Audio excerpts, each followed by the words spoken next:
Jesu ndiye mambo, usatorerwe iwe. Torerwe tariro yako. Usatorerwe iwe. Torerwe tariro yako. Nezvinhu zvinopfuura, Nezvinhu zvinopera, nezvinhu zvinoparara. Jesu ndiye mambo. Usatorerwe iwe. Torerwe tariro yako.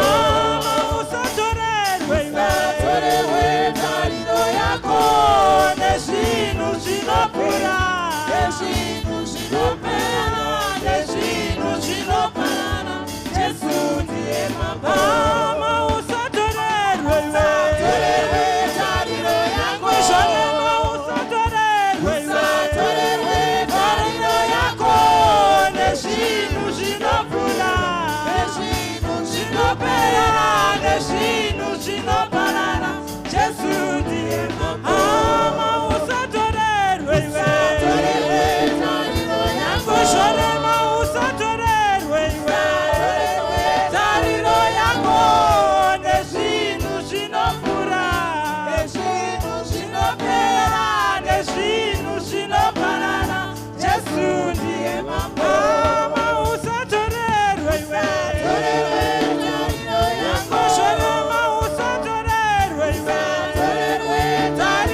Hallelujah.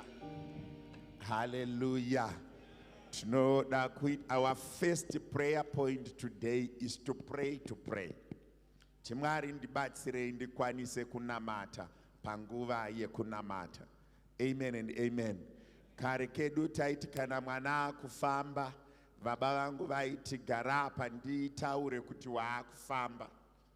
Iwewe uchazofamba, but ndakuda kutaura kuti waakudi waakufamba, vobva vati mwaba vari kudenga mwana uyu zvaakupinda munzira, chimutenderai afambe zvakanaka.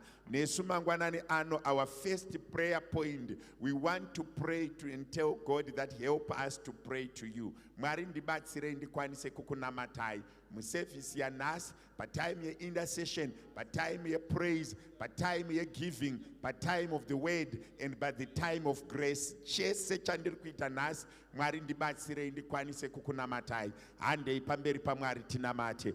Baba vari kudenga nezita raJesu, masikati ano Mwari mangwanani ano Mwari venyasha, tibatsirei Mwari wekudenga, tauya kuzonamata, tibatsirei tigone kukunamatai panguva ye-intercession Mwari, tibatsirei tigone kunamata panguva ye-praise and worship, tibatsirei tigone kukurumbidzai panguva Mwari wekudenga yeshoko, tibatsirei tigone Mwari wekudenga kukurumbidzai nepfuma yedu Mwari wekudenga panguva Mwari wekudenga yekupa, tibatsirei Mwari wekudenga tigone kukurumbidzai nepfuma yedu.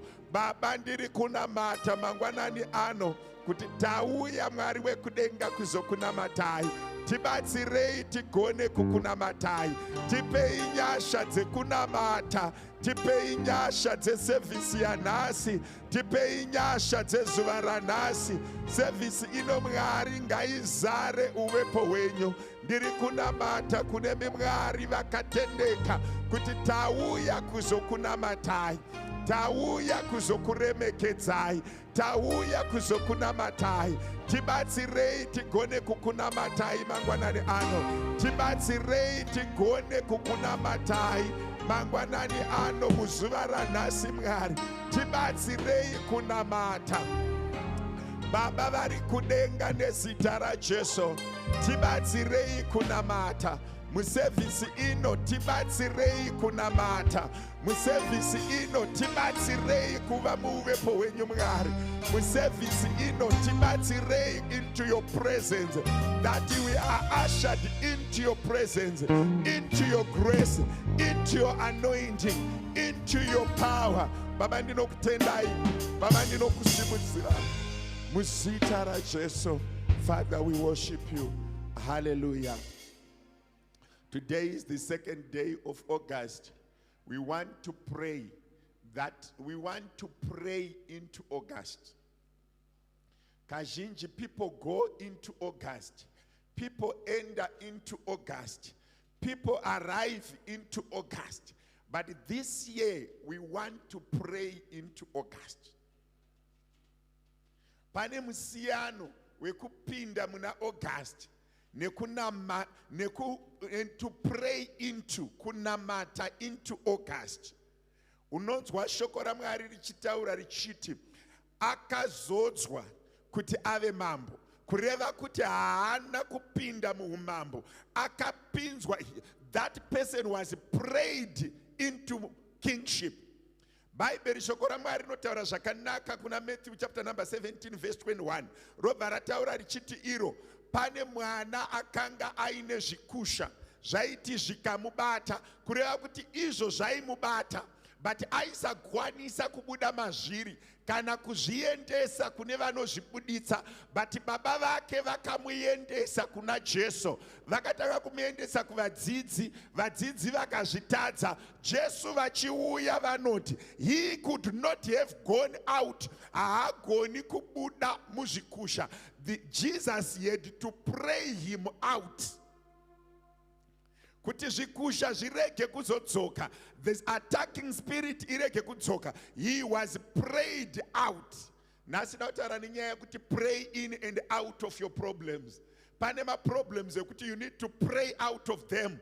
pane madoors ekuti you need to pray into them, pane territories that you need to pray into, pane territories that you need to pray out. Unonzwa shoko raMwari richiti pakaungana Jehoshaphat ari paSamaria ari muJudha, anoti varume vari apa vanondiparadza asi handigoni kuvakunda. 3 days and 3 nights of prayer and fasting. Ovati Bible shoko raMwari varati hondo haisi yenyu. They prayed out of the Amorites, they prayed out of the Syrians. Why? They prayed out. I want to pray into August.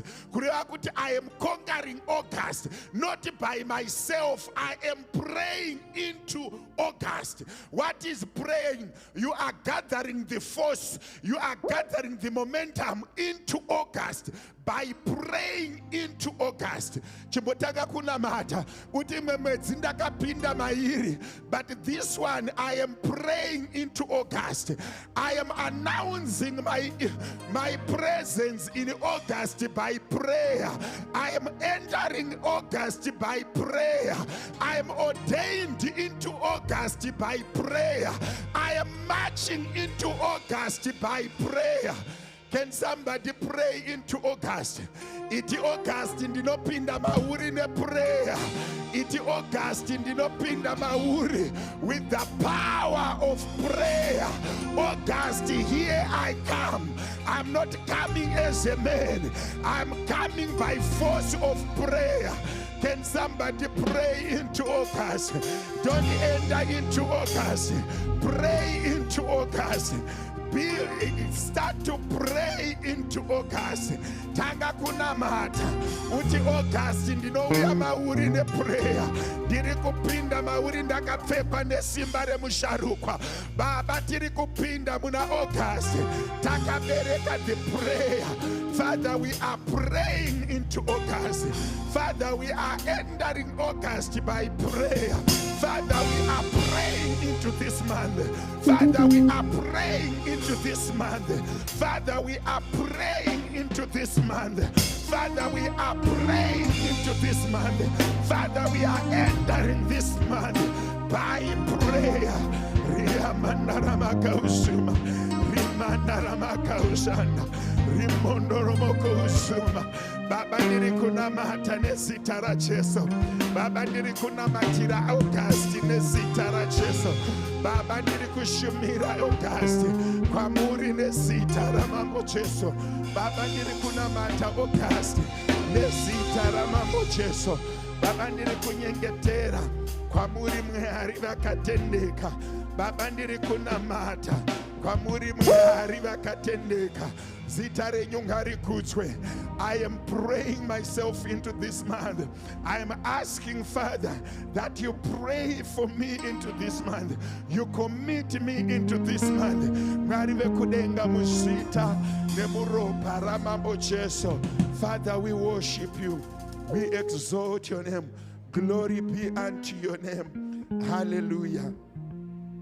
We want to go into August with thanksgiving and surrendering unto the Father. Titi Mwari vekudenga, this new month, August, we surrender this month to you. We surrender our lives to you in this month. Our family to you this month. Everything into your hands this month. Mapisarema 24 verse 1 inoti, the earth is the Lord's and the fullness therefore, the world and those who dwell therein. They belong to the Lord. We surrender this month to the Lord. Let it not be at our will in August, but let his will be done in August. What are we saying? We are saying whatever that is ours and whatever that defines us, in August, let it be according to he who owns everything into the month. Mbonamatira August. Let's dedicate this month. Pane chimwe chinhu chandanga ndichifunga kuseni ndichiti kana Mwari vakada vanokupa idea bova vaidevelop mauri. Let August start with new ideas, new memories. Mwari ngavamboite zvavanoda nesu muna August. Kuti God, we are asking for you to do what seemeth good to you with our lives. chimbodzokera udedicate mwedzi uno kuna Mwari. Iti Mwari itai zvamunoda nemwedzi uno muupenyu hwangu. Kunyange ndisina kuzvironga, kana imi Mwari muchida kuti zviitike kwandiri, chimbotenda kuti Mwari anogona kuita zvinhu zvausina kuronga. Nevanhu vanogona kutozongoshamisika kuti chii chiri kuitika. Newe wacho unogona kushamisika kuti chii chiri kuitika. The moment you surrender, the Lord takes over. The moment you give in, He takes over. The moment you give Him His authority, He takes over. Tanga kunamata uti ini nevana vangu, ini neupenyu hwangu, ini nezvese zvandinazvo mwedzi waAugust Mwari tauya kwamuri. Take over our lives, take over our situation, take over our well-being, take over our mindset, take over our health, take over our finances, take over our nakedness, take over our wickedness, take over our weaknesses. Tanga kunyengetera iti Mwari, I surrender August unto you. I surrender this month unto you. Let me decrease in August and you increase in August. My Lord, let me decrease and you increase. In August we pray, Father, that we may decrease and you increase. Thy will may increase and we decrease. Thy authority increase and ours decrease. Our desires decrease and your desire increase. Father, I pray unto you. I worship you. I exalt you. Mwedzi uno Mwari kudzwai, mwedzi uno Mwari remekedzwai, zita renyu ngarikudzwe Mwari, chimbovai Mwari mumwedzi uno Mwari. Father, we pray that you may increase. We surrender this month. We surrender this month. We surrender this month. All our things, Father, we surrender it unto you. Mwedzi uno Mwari wekudenga tiitirei zvakanaka. Mwedzi uno Mwari wekudenga tiitirei zvakanaka. Mwedzi uno Mwari wekudenga, we decrease that you increase. We come surrendering unto you, Father. Mwari wekudenga muzita ramambo Jesu. Ndiri kunamata kune Mwari wekudenga. Kudzwai Mwari venyasha. Thank you, Jesus. Hallelujah. You know, we need to get the next prayer. Proverbs 3 verse 6. In all your ways acknowledge Him, and He will make your path straight. We want to put the Lordship of God in our lives. In August, we want God to be who He is. Ndoda utite munamato wekuti Mwari, I'm coming to you deserving nothing. I'm coming to you deserving nothing besides your grace. I want us to make this prayer and say, Mwari, ivai Mwari kwatiri. Not because pane zvatakagona. Yes, I know that we are faithful tithers. I know that you say I'm steering the church, but we want to go to Jesus empty so that He can fill us up. To empty ourselves, say, God, we are coming before you. We deserve nothing besides your grace. I'm coming to you, not because I've done anything, but just because I'm your child. Ingondinzwiraiwo nyasha, kwete nekuti pane zvandagona, kana kuti pane zvandabata, kana kuti pane zvandatadza, but nekuti muri Mwari, just be the Lord of my life in August. Take over my life in August. Mwari, I just come to you empty. I expect you to fill me. I come to you barren. I expect you to fill me up. I come to you possessing nothing, I come to you. The word of God says, humble yourself before the Lord and he will lift you. Let's forget who we are. Pamwe pacho utori baba, pamwe pacho you own houses, pamwe pacho you own cars, but let's just go empty before the Lord. Kuti Mwari, I come to you as an empty vessel. In August, just feel me. Just remember me. Be my Lord and my everything. Pamwe pacho Mwari vane zvawada kutiratidza. Pamwe pacho Mwari vane pawada kutisvitsa. But pamwe pacho, if we are loaded with what we have, ndaiverenga nyaya kuna Gideon, akatanga kuenda ne30,000 men, akanzi reduce vanhu vako vakawandisa, akanzi bvisa vamwe vasara ne10,000, zvikanzi 10,000 wakawanda, mukazowina hondo munoti pamwe mawina sevanhu, enda kurwizi, vanenge vamwe vachikapa mvura. He was going to a mighty army, akasara nevanhu 300, zvikanzi tenderedzai guta, kureva kuti he emptied their power, he emptied their war skills, he emptied their skills for them to get victory. Pane victory iri kudiwa muna August yauri kufanira kuwana, kwete nezvavakagona, kwete nezvavakabata, but nekuti ndimwari vangosarudza kukurangarira. Handei pamberi paMwari uti ndinouya ndisina chinhu, ndisina chandakabata. Baba, ingondiratidzai, kukunda ndekwenyu, hondo ndeyenyu, ini ndiri wenyu. Mwari, ingondiratidzaiwo nyasha pamwaka uno. Handei pamberi paMwari titi hatikunde hondo dzedu nekuda kwevanhu, tinokunda nekuti muri Mwari. Baba, tinouya kwamuri as an empty vessel.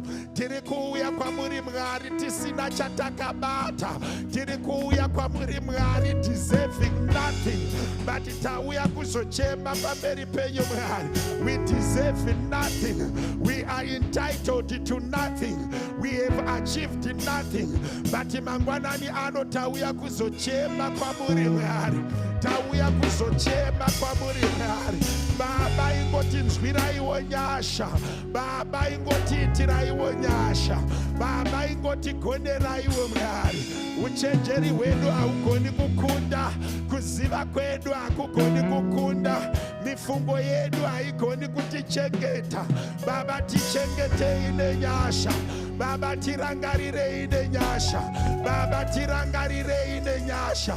Kufunga kwedu Mwari hakugoni kutikundisa, njere dzedu hadzigoni kutiraramisa, vakatitenderedza havagoni kutiraramisa.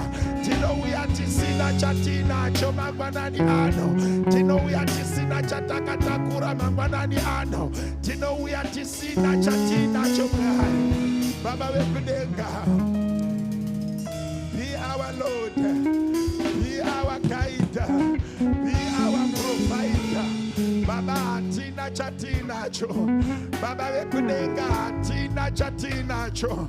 Baba vekudenga, hatigoni kupadarika tiriteka.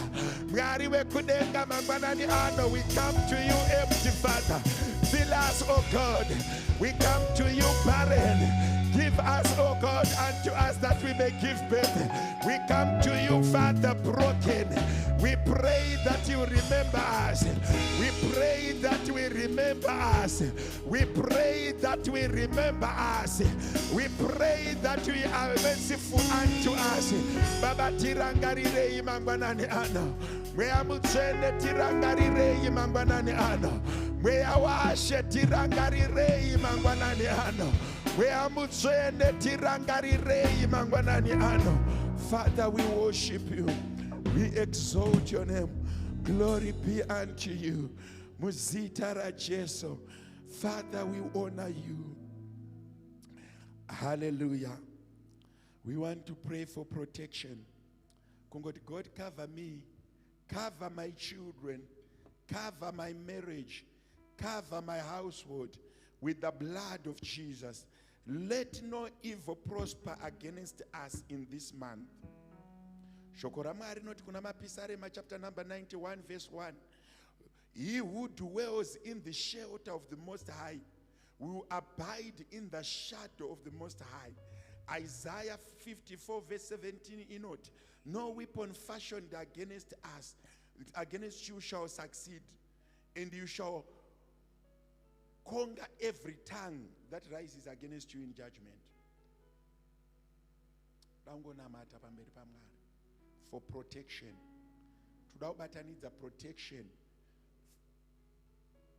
Ne chinu chinonzi fixing our brokenness. Usually the devil attacks us at the point of our brokenness. Satan haku attack anoshandisa what is broken on you, what is not in order on you to attack you. So we want to pray that in August, God, remember our brokenness. Each one of us, they have an area that they are broken, that they need the Lord to help them. And when the enemy comes to attack us, they normally focus on the areas where we are broken. Kana marachi the Satan aida kushandisa achizwa kuti une hasha, anongoita zvinhu zvinosimudza hasha dzako. Kana Satan achida kushandisa achizwa kuti unoda vakadzi stereki, anongovaisa munzira yako. The devil uses your level of brokenness to attack you. So patiri kunamatira protection, patiri kunamatira covering of the Lord, we need to pray that God may heal our brokenness. Some are financially broken. Some have health challenges. Some have relationship challenges. Some have papers. They have their paperwork is not in order. Some, their mind is not in order. We just want to pray. Could God protect us, heal us, cover us, and remember our brokenness?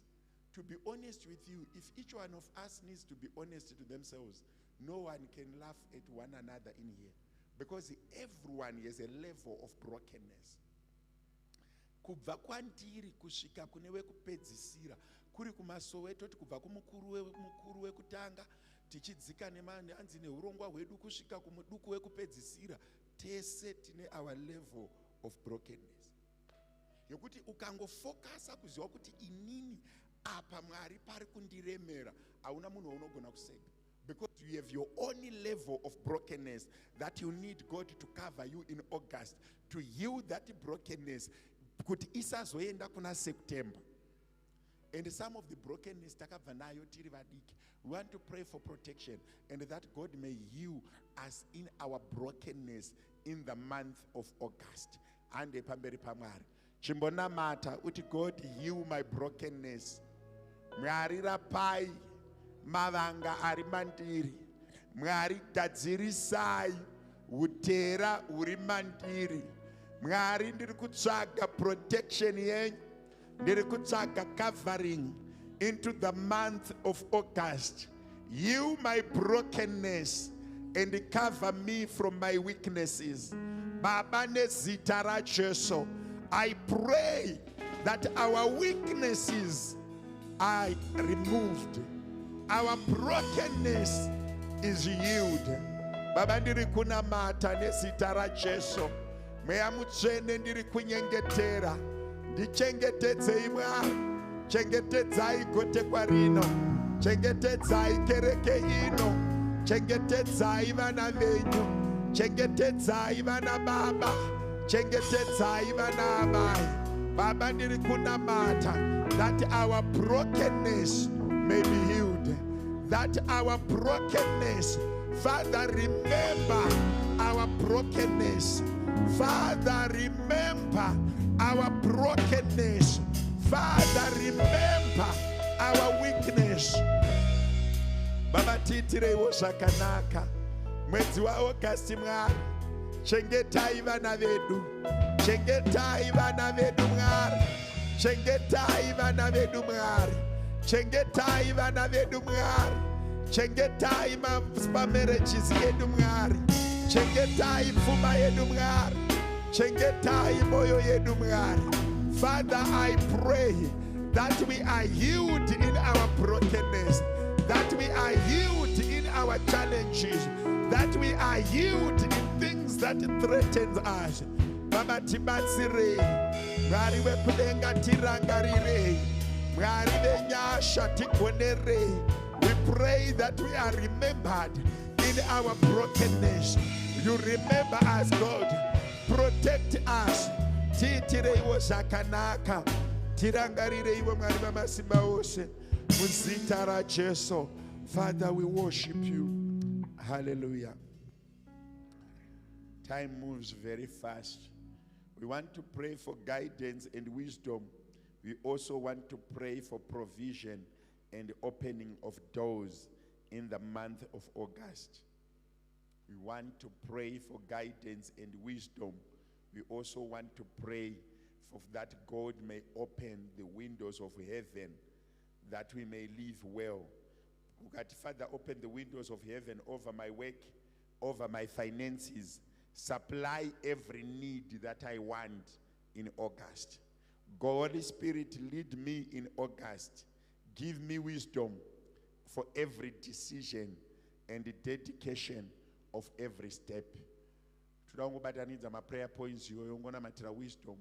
You're going to matter guidance. You're going to matter opening of doors. Do you know that in one day God can open doors that may last forever? God can use August to transform your life, and your life will never be the same again. God can give you wisdom and grant you power. But I want to repeat this, and I say this earnestly before the Lord. If you don't pray for it, it will never happen. We need to pray for it to expect it to happen. Let's just go before the Lord. Shingotanga kuna matira wisdom, namatira guidance, namatira provision into the month of August. Ask the needs that you want, the resources that you want for the month, the food, the accommodation. Otimari, I pray for the provision of this month. Mari, I pray for the covering of this month. I pray for your guidance, for your wisdom, that each and every decision that we are making in this month may be a decision that transforms us, that elevates us, that takes us to the next level.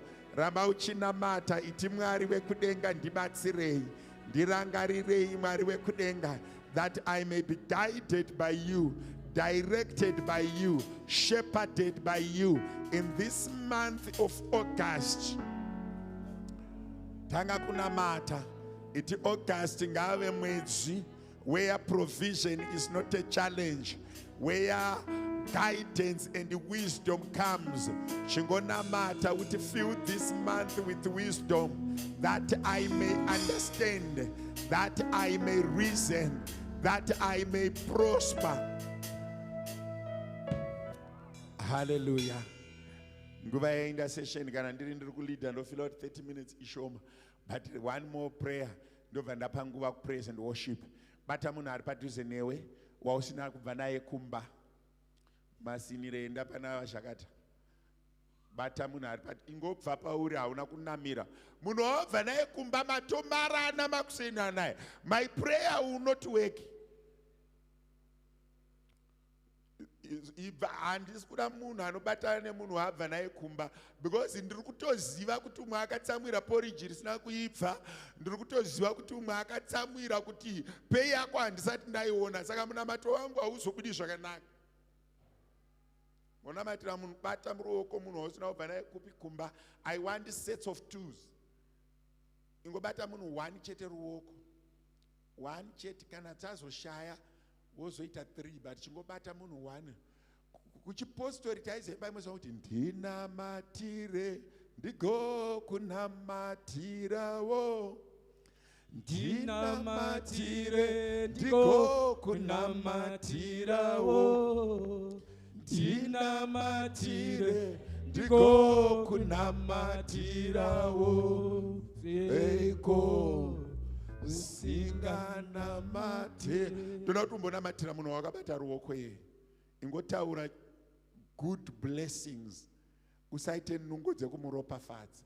Iti Mwari August ngaiwe mwedzi weminana muupenyu wake. Chimbotanga kutaura izwi pamusoro pemunhu wawakabata ruoko.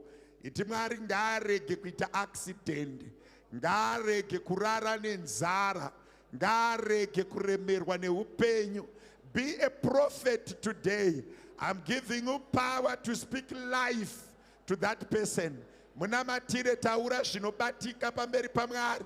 Handei pawazhe dzaMwari nekunamata kwekurevesa.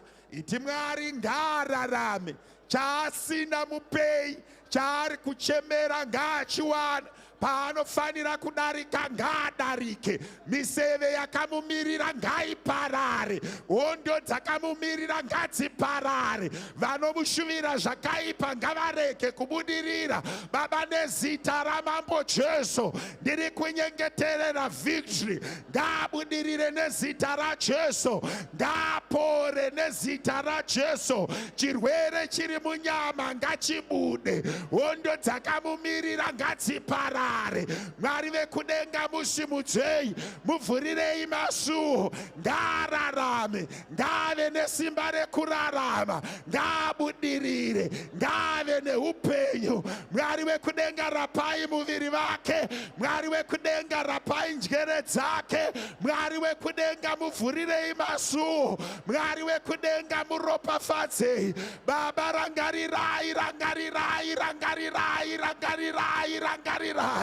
Mwari venyasha chimbomurangarirai, Mwari venyasha chimbomuitirai zvakanaka, Mwari venyasha rangarirai vana vake, Mwari venyasha rangarirai mereji yake, Mwari venyasha rangarirai utano hwake, Mwari venyasha rangarirai kwaanobva. Ngaparege kuva nemhepo, ngaparege kuva nechingamira munzira yake, ngaparege kuva nemamhepo anorwa naye. Baba, ndiri kunyengetera manheru ano, mangwanani ano, mangwanani ano, mangwanani ano, ngaitirwe zvakanaka. The beloved ones ngavaitirwe zvakanaka. Baba, ndiri kunyengetera, ngaakomborerwe nemi Mwari, ngaamboitirwa zvakanaka, ngaambobudirira. Misodzi iri pamwoyo yake Mwari, visai misodzi, visai kuchema, rapai moyo wake, rapai muviri wake, rapai ramangwana. Meya yetsvina nemhiko dzadzirege kumutera. Baba, mukomborerei, Baba vekudenga mukomborerei, Baba vekudenga mukomborerei, Baba vekudenga muropafadzei, Baba vekudenga muvhurirei masuo, Baba vekudenga mutenderei kugamuchirika. Mweya Mutsvene, ndiri kunamata Baba muzita raJesu Kristu weNazareta. Baba, muzita raJesu Kristu weNazareta, ndiri kunyengetera kunemi Mwari, upenyu ngaureke kuramba hwakadaro. August ngaareke ngapinde into, let them pray into August and dwell into it and conquer and excel into it. Muzita raJesu. Father, we worship you, we exalt your name. Muzita raJesu. Hallelujah. You see, it's so powerful to pray for one another. The true Christianity calls for us to pray for one another. Ndinomboshanyana maimfundisi. Sadza rekumba kwevanhu rinonaka. Vangani vanobvumirana neni. Ngonodyora kunyanya madzimai ravasina kubika ivo. Wongosvika wopakurirwawo, wongodyawo, rinonaka. Neprayer yaunoitirwa neumwe munhu asiri kurwa newe. Unoita kuno mumwe munhu anogona kuuya kunoku ari kutadza kuzvinamatira nepaari kudarika napo. Zvawatoita pawamubata ruoko, watomukurudzira, watomugonera, watomuendesa ku next level. Amen and amen. Mwari verugare vachidini, vachikudzwa. Kudhara chechi ichatya Mwari. Waiti ukaremerwa waisazvinamatira, waingosimudza foni wotaura naelda woti elda ndinamatireiwo. Zvino mazuva ano maelda acho chingodzikisa foni akutofonerawo mumwe kuti handisi kuuya manheru ndinova ndiri kunamatira. Kudhara vanhu vaisatagwa. Isu taive nawamwe wainzi mufundisi Magunda. Mufundisi Magunda vari kuBulawayo. Waingoti vakasvika vakangonzwa manheru kuti obrigado deshniko deri.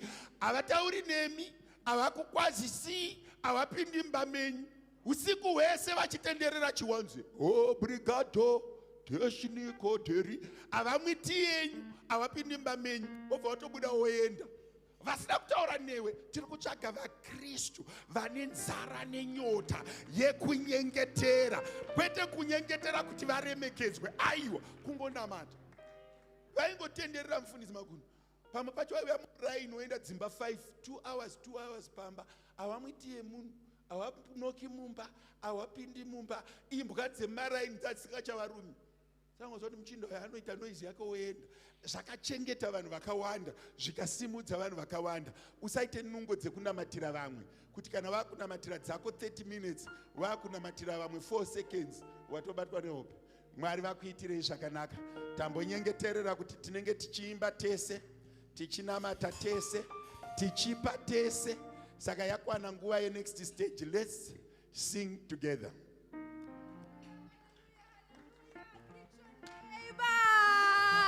Greet your neighbor. Shake your hand that's next to you. Praise the Lord. Oh, your musha. Ndiri washe nova kura. Iwanewe kuchengeta. Shogore you no kungita. Kuda kwenyo. Oh, yeah. Ndiri washe. Dona kurai rwane Uchegeta Shofore Kuita Kudakwe Oya musha Ndiri washe Dona kurai rwane Shofore Kuita Kudakwe Oya musha Ndiri washe Dona kurai rwane Shofore Kuita Kudakwenyu Kana mandi Twirangoni Kutindi Tiswebasa Saruzai Shamunona Asigara Imande Oya musha Ndiri washe Dona kurai rwane Shofore Kuita Kudakwe Oya musha Ndiri washe Dona kurai rwane Shofore Kuita Kudakwe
Somebody clap hands for Jesus. Martins, are you here? Jingona maoko kuna chetu.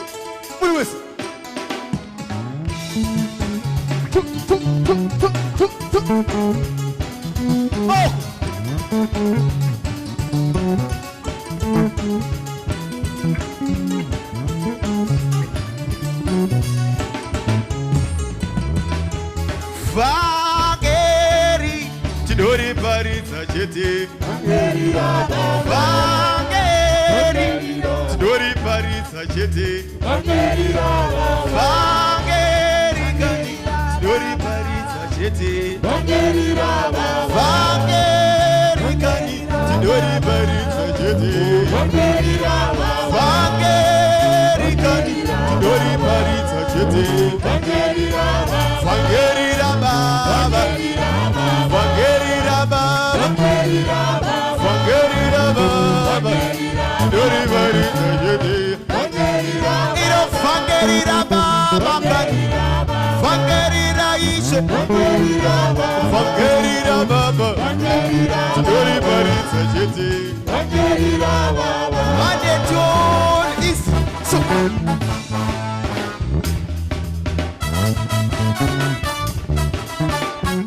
And this is good. Wait, wait.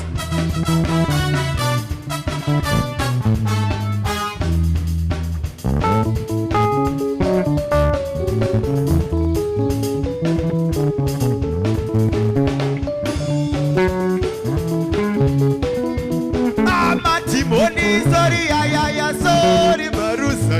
Sorry, Urobo, sorry, Shua, Marusa.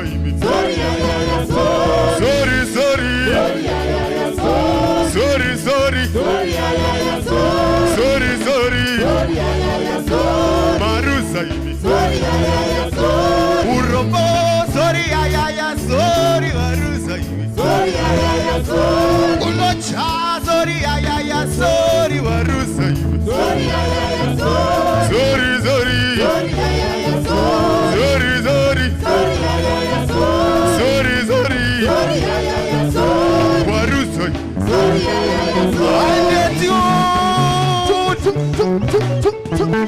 We.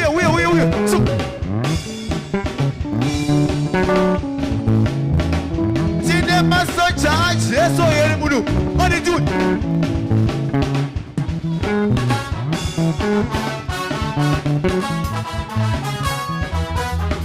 It was Saturday. Tino uya, kwa uri, demunondo, weshoko, racheso. It was Saturday. Tino uya, kwa uri, demunondo, weshoko, racheso. Tichite, auna simba, never kumana. Auna simba, never sikana. Auna simba, nana teti. Auna simba, nema yuti. Auna simba, never kumana.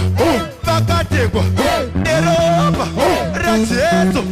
Viva Jesu, viva Jesu, viva Jesu, viva Jesu, viva Jesu, viva Jesu, viva Jesu, viva Jesu, viva Jesu, viva Jesu, viva Jesu, viva Jesu, viva Jesu, she go chapa the wood.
diabolo rakatini wandariona sisore mumengiro rineruvengo ndariona sisora diabolo rakatini wandariona machabenu machabenu machabenu machabenu machabenu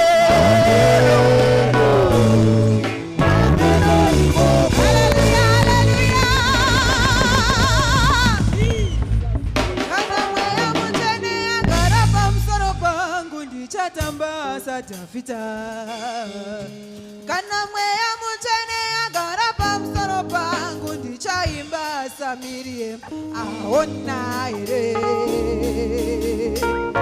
aonaka aona ere aonaka kana mweya mutene mkoma chatambasa kana mweya mutene mkoma chaibasa kana mweya mutene mkoma chatambasa ona dotamba mkoma dotamba iwe ona doimba mkoma doimba iwe ona dotamba mkoma dotamba iwe ona doimba mkoma doimba iwe bana ba farao amunona suwa mchazi waonyeshe baida kuti ndi parati asindivo vaparati nemvura wani vaina kuti ndinyatsiswe asi ndivo vanyatsiswa ona ndotamba mkoma ndotamba iwe ona ndoimba mkoma ndoimba iwe ona ndotamba mkoma ndotamba iwe Simota jump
Lift Jesus higher.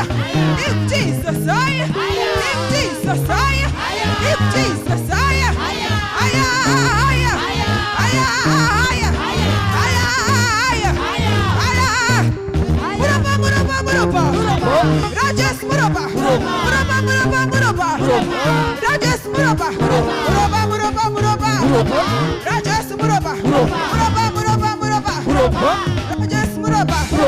Fire, fire. Fire, fire. Fire, fire.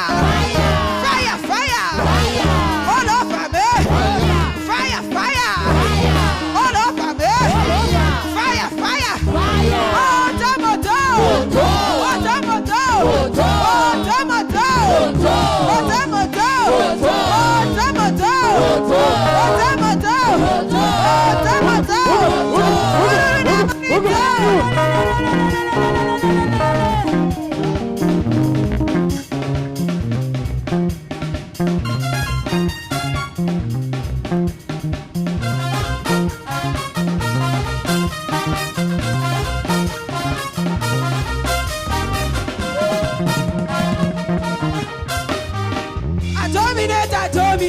I dominate territory. I dominate territory. I dominate territory. I dominate territory. You dominate. We dominate. I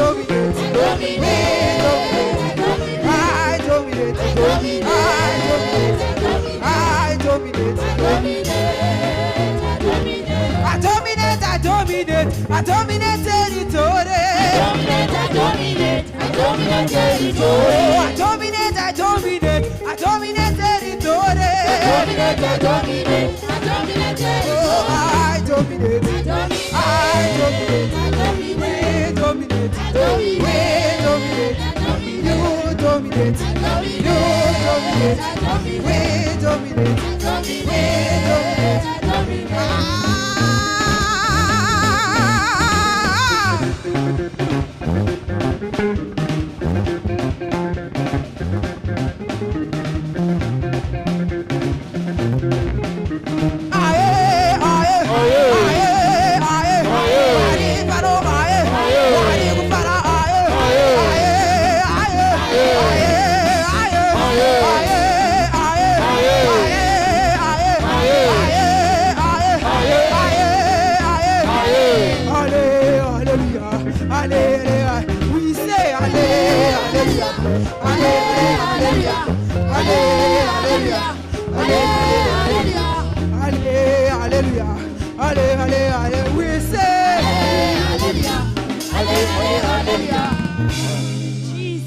Hallelujah, hallelujah, hallelujah. Chingosimudzira maoko ako kuna Jesu mangwanani ano. Muzita ra Jesu, hallelujah, hallelujah. Petiri kupinda pakurumbidza mangwanani ano. Uti Mwari makanaka mangwanani ano. Regai kundipfura mangwanani ano. Petiri kushumirwa ranhasi uti Mwari ndibatsirei. Muzita ra Jehovha. Hallelujah, hallelujah. Hallelujah, hallelujah. Hallelujah, hallelujah. Hallelujah, hallelujah. Hallelujah, hallelujah. Hallelujah, hallelujah. Musandi furaji Yesu babandi ndoshema imimwari wakoborera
Ndomuchaka, ndomuchaka.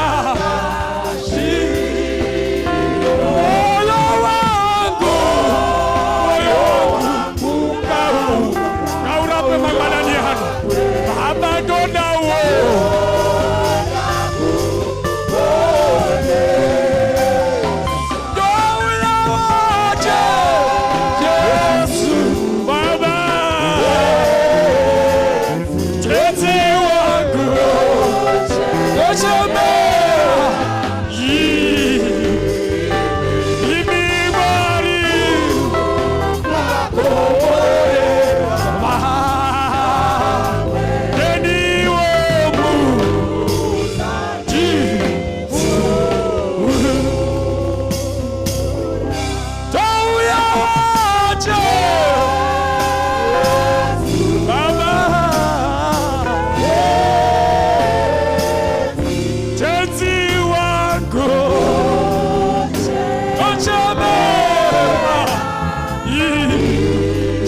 Jehova mangwanani hano wariwe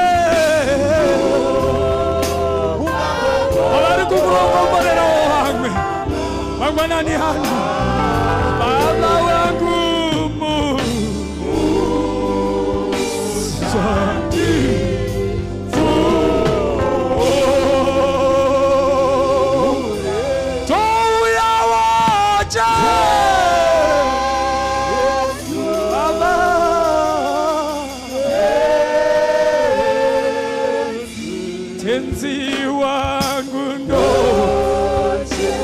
Shemera ibibari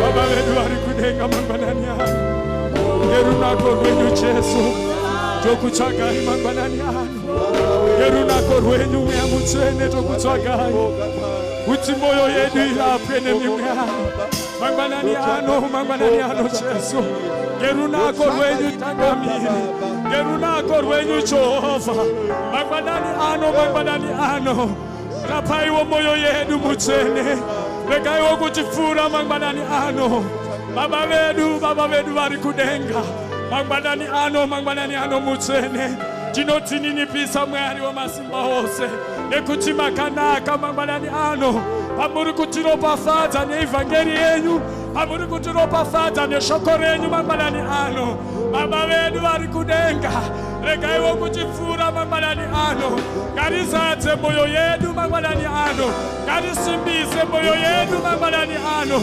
ngariporese mangwanani ano moyo yedu ngariporese mangwanani ano vanorwara tinokutendai mangwanani ano tinokutendai mutsvene nekuti makafanira kurumbidzwa makafanira kungonamatswa nekuti makanaka Jehovha Mwari vari kumusoro kudenga tinokutendai. We worship you Lord. Thank you Jesus. Thank you Jesus. Thank you Holy Spirit.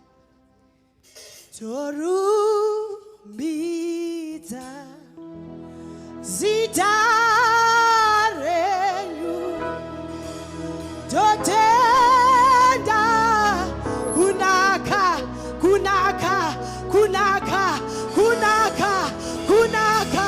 kwenyu Jesu kayabandaraba torumbidza zita renyu totenda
You are worthy, Lord. And the angels cry, holy, holy are you, Lord God Almighty. Father, you say in your word, every knee shall bow and every tongue shall confess. Father, you are Lord. Thank you, Jesus. Thank you, Holy Spirit. Adonai, I worship you. Jehovah Jireh, I worship you. Yeshua, Yeshua, you are holy. Thank you, Jesus. Thank you, Holy Spirit. You are worthy of all the glory, my Father. There is none like you, Jesus. There is none like you, God. Tiani kwanga fananizwe nemi Mwari. Tiani kwanga pwesi taserenyu Mwari. Tiani kwanga itasemi Mwari. Mashita mweya mche. Kore rishitanga. Hirorino pera. Makatendeka Jesu Wezi unotanga Iwo unopera Makatendeka Jesu Paya wakarwara munikani Wari wakakuporesa Wari vakatendeka imboudza kutendeka kwavo mangwanani ano Imboudza Mwari kuti makatendeka mangwanani ano Nekuti maonero avanhu nhasi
We worship you, Jesus, this morning.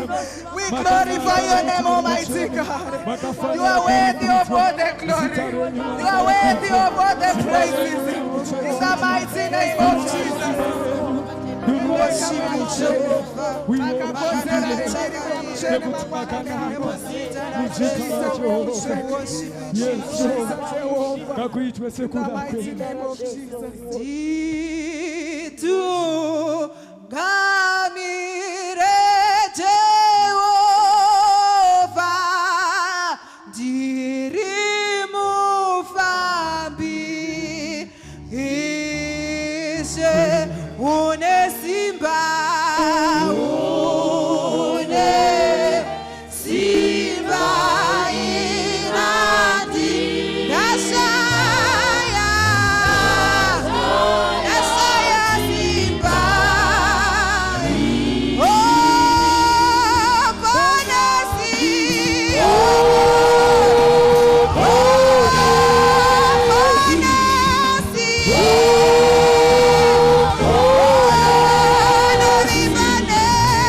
Sikawanitira ndinovimanemi.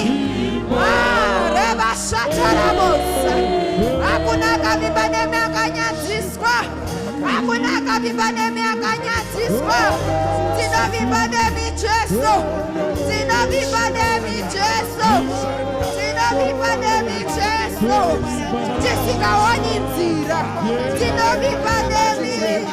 Chisiri kukwana. Ndinovibanemi. Tiri pakuchema. Ndinovibanemi. Tichimnakirwa naJesu. Ndinovibanemi. Muwapinde mukwanisi.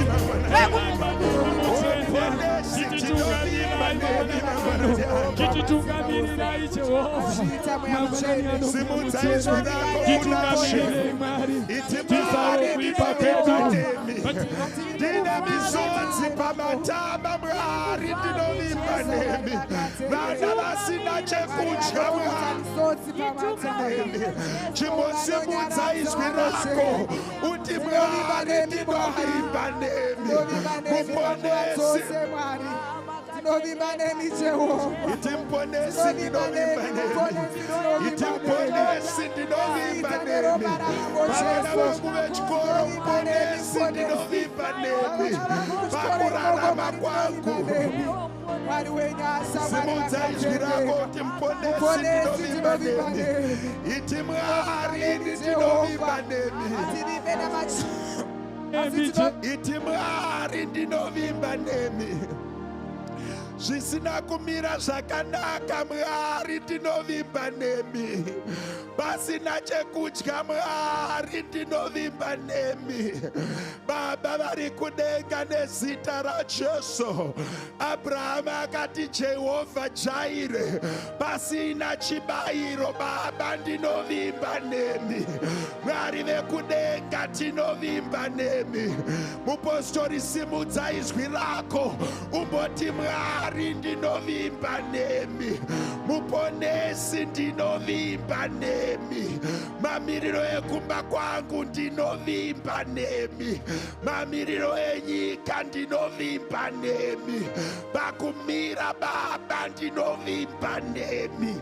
Hapana chinoratidza sepane upenyu asi mangwanani ano muponesi ndinovimba nemi. Simudza izwi rako uti Baba ndinovimba nemi mangwanani ano. Iti Mwari ndinovimba nemi Mwari. Iti Baba vari kudenga ndinovimba nemi. Denga harirambi rakanyarara mangwanani ano. Kune munhu anofana kutaura kuti I decree and I declare that he has never failed.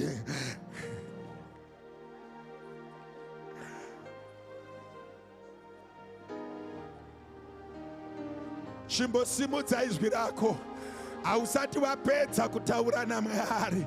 Umboti Mwari wekudenga, muponesi ndinovimba nemi. Umboti muponesi ndinovimba nemi. Ndiri kuona pandiri kudarika napo. Gungwa ndariona asi ndinovimba nemi.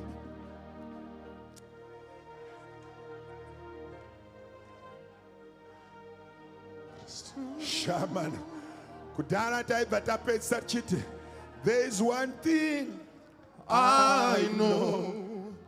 Everywhere I go, that Jesus Christ, His name never fails me. Oh, there is. Oh, I know. Everywhere.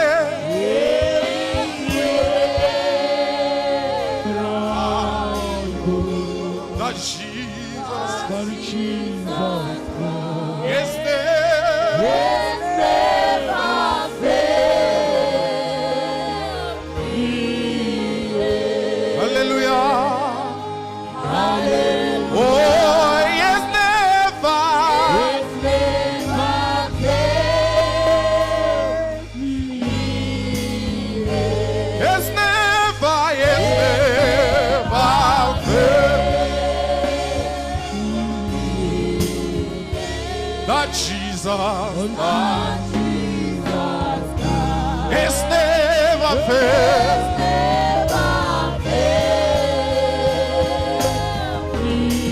Oh, there is one thing I know. Everywhere.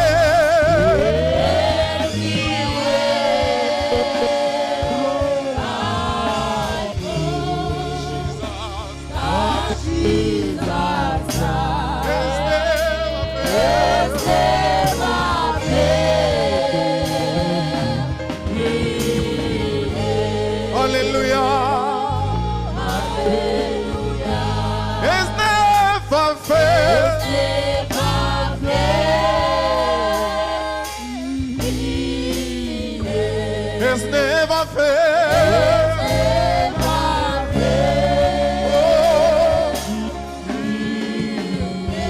But Jesus has never failed.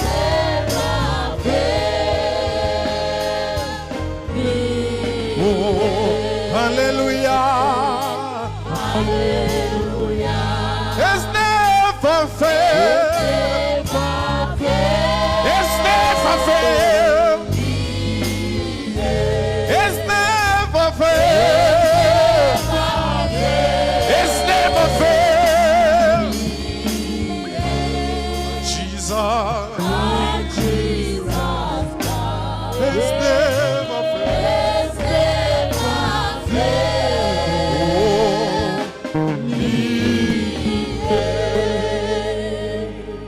Chimbona mata pamberi pamwari.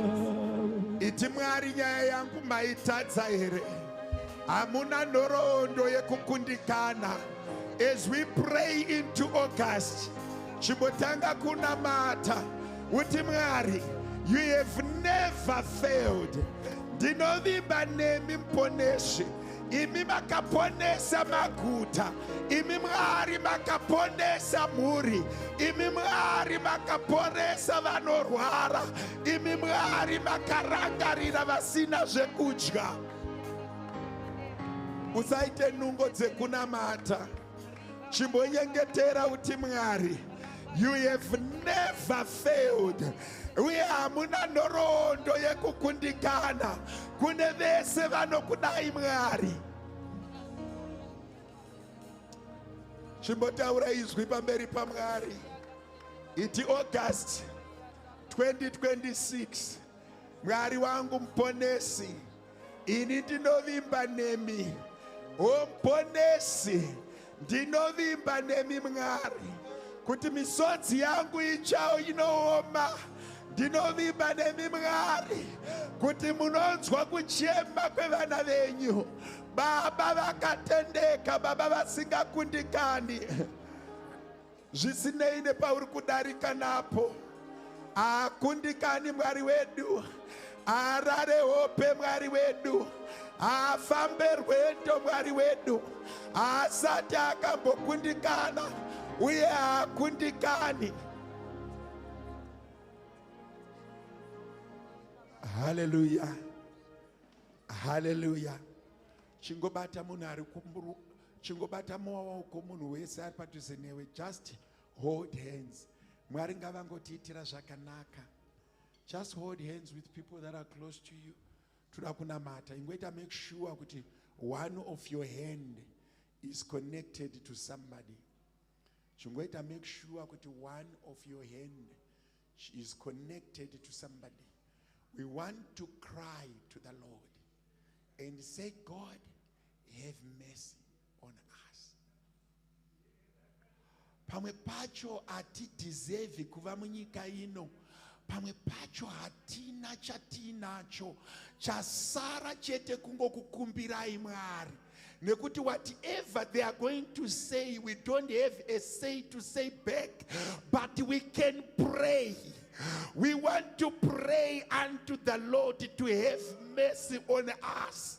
Mwari ngavatirangarire munyika yatiri kugara, mabasa arege kupera, chekudya chirege kupera, vana vaitirwe zvakanaka muzvikoro. Chimbosimudza izwi rako uti Mwari tinovimba nemi. Ivo vakati tikavirirana panyika tikabatana maoko, Mwari vanotinzwa. Timbokumbira kuna Mwari, chimbosimudza izwi rako kuna She.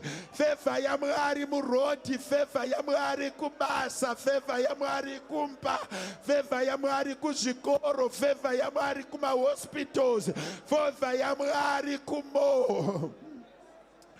Chimbongadnei pamberi paMwari.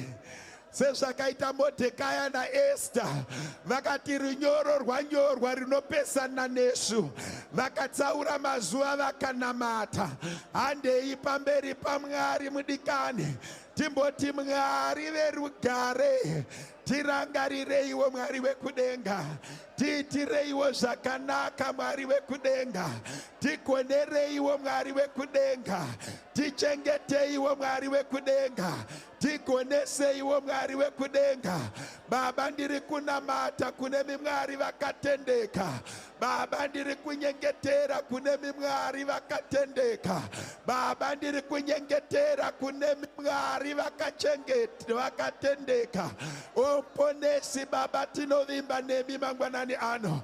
Rangarirai vana vedu Mwari kuzvikoro, tirangarirei patinokwira tichidzika, tirangarirei kumabasa, tatenderana panyika ino Mwari kuti mutirangarire mangwanani ano.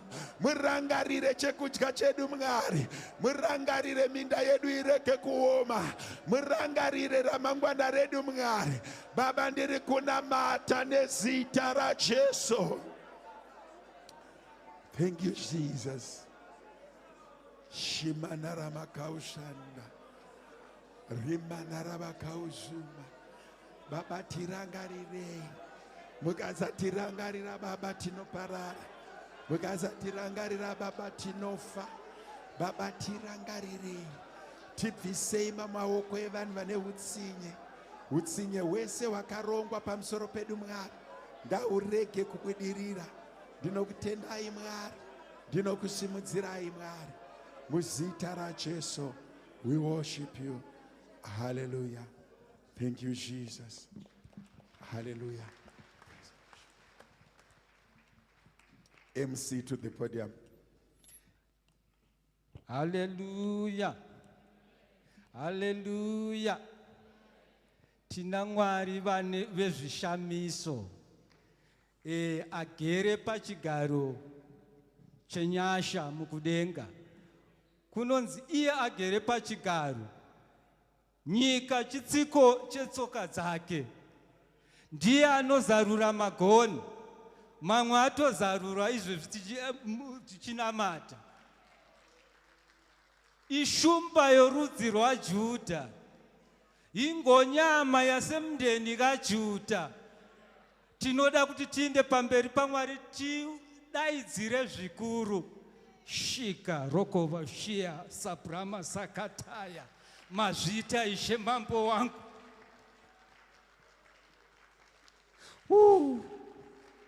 Mazvita Ishe mambo wangu. Namanzwi edu takasimudza, vana vaIsraeri vakamboshaura, vakambodaidzira manzwi namanzwi avo akakwirira. Kwai vakashamisika vanhu kuti ko chii changa chakuitika mumusasa wavaJudha. Ngatimbodaidzirai nemanzwi edu makuru. Haleluya! Ngakudzwe, ngakudzwe anozarura magoni, ngakudzwe anozarura magoni. Tinotenda, tinotenda. Amen. Muguta tina vanhu vaMwari vari pamoyo paMwari. Nerimwe remazuva ndisati takwazisa mufundisi, nerimwe ramazuva I saw a great vision of the men of God vachinamata. Ndakashamisika kuti mufundisi vedu vanorudo rwakadai. I was seeing a vision clear. It was so clear. vainamata until his garments were wet nesweat. Vachinamata, I saw a group of teenagers. Vachigamuchidzwa, I don't know what is it, but what I understand, it was good things. I don't understand good she, but in a great church, I don't know which, is it this one? But the vision didn't show me this church. It was really clear, and this is munhu, but I saw that vision. Vakanamata munhu waMwari. This is a confirmation. This is, we have the servants of God here. Vakadaidzwa naMwari. Ndinoda namanzwi edu makuru timborumbidza Mwari nokuda kwavaranda vedu, our angels of this house. Hallelujah! Hallelujah! Hallelujah! Tinoda kuti tikwazise tigamuchirevo bhodhi redu repano tichakasimuka. Ndinoziva kuti makamira. Zvakakosha kuti gamuchirevo bhodhi redu. Ngatigamuchirei bhodhi redu muzita ramambo Jesu. Hallelujah! Hallelujah! Tigamuchire tingagara hedu pasi. Tingagara hedu pasi. Hallelujah! Ndinodawo kuti ndigamuchirevo Men's Fellowship Board nomuzita ramambo Jesu. Hallelujah! Tigamuchire Ladies Board nomuzita ramambo Jesu. Hallelujah! Tigamuchire Ladies Board nomuzita ramambo Jesu. Hallelujah! Tinoda kuti tigamuchirewo vana baba nana mai muzita ramambo Jesu. Hallelujah! Youth muripo here uko. Simukai kuti muonekwe ka. Kwete neni munoonana kuti tiri mayouth. Ndinoda kuti kugamuchire zvakasarudzika muzita ramambo Jesu. Hallelujah! Mungagara henyu pasi, ndinotenda.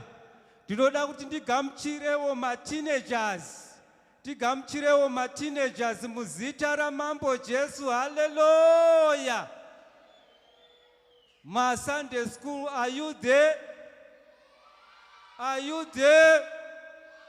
I can't hear you. Thank you so much. You can go to your classes. Hallelujah! Handizivi kuti tingaitavo vaenzi pakati pedu, vaenzi vatishanyira nhasi.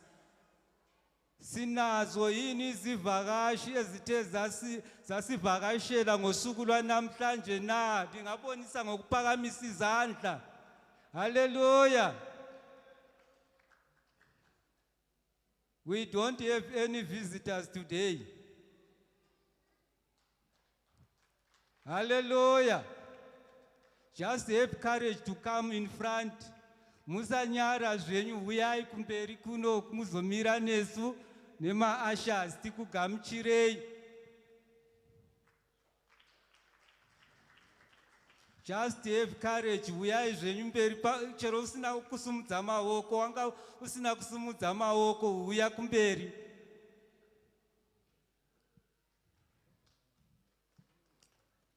Hallelujah!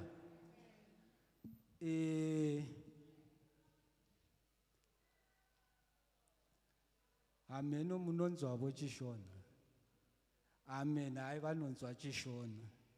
Tinokugamuchirai muzita ramambo Jesu wedu. Ndakamirira kereke yose nevakuru vekereke. Tinokugamuchirai muzita ramambo Jesu. Tinokumbiravo kuti muzviintroduce. Ndizomutovo uyu wandichaita. Ini ndinonzi baba namai chuma, tiri two in one. Tinopinda pano paRoadport West Prayer Center pasi pababa namai mufundisi vedu Jiriji. Imwevo tokumbira kuti mutiudzevo kuti mauya sei pano apa, makokwanani kana kuti makationa pa social media here, mungozvizivisa muri mai, muri musikana here, munongozviintroduce nomutovo uyu. Bepa iro ramakabata iro tisati taenda kure. pane rimwe rinotiudza nenhoroondo yechechi, rimwe racho ifomu ramunofila nhamba dzenyu dzefoni nezita renyu, kuitira kuti pakati pesondo ava vakuru vekereke vagotaura nemi. Tinotenda.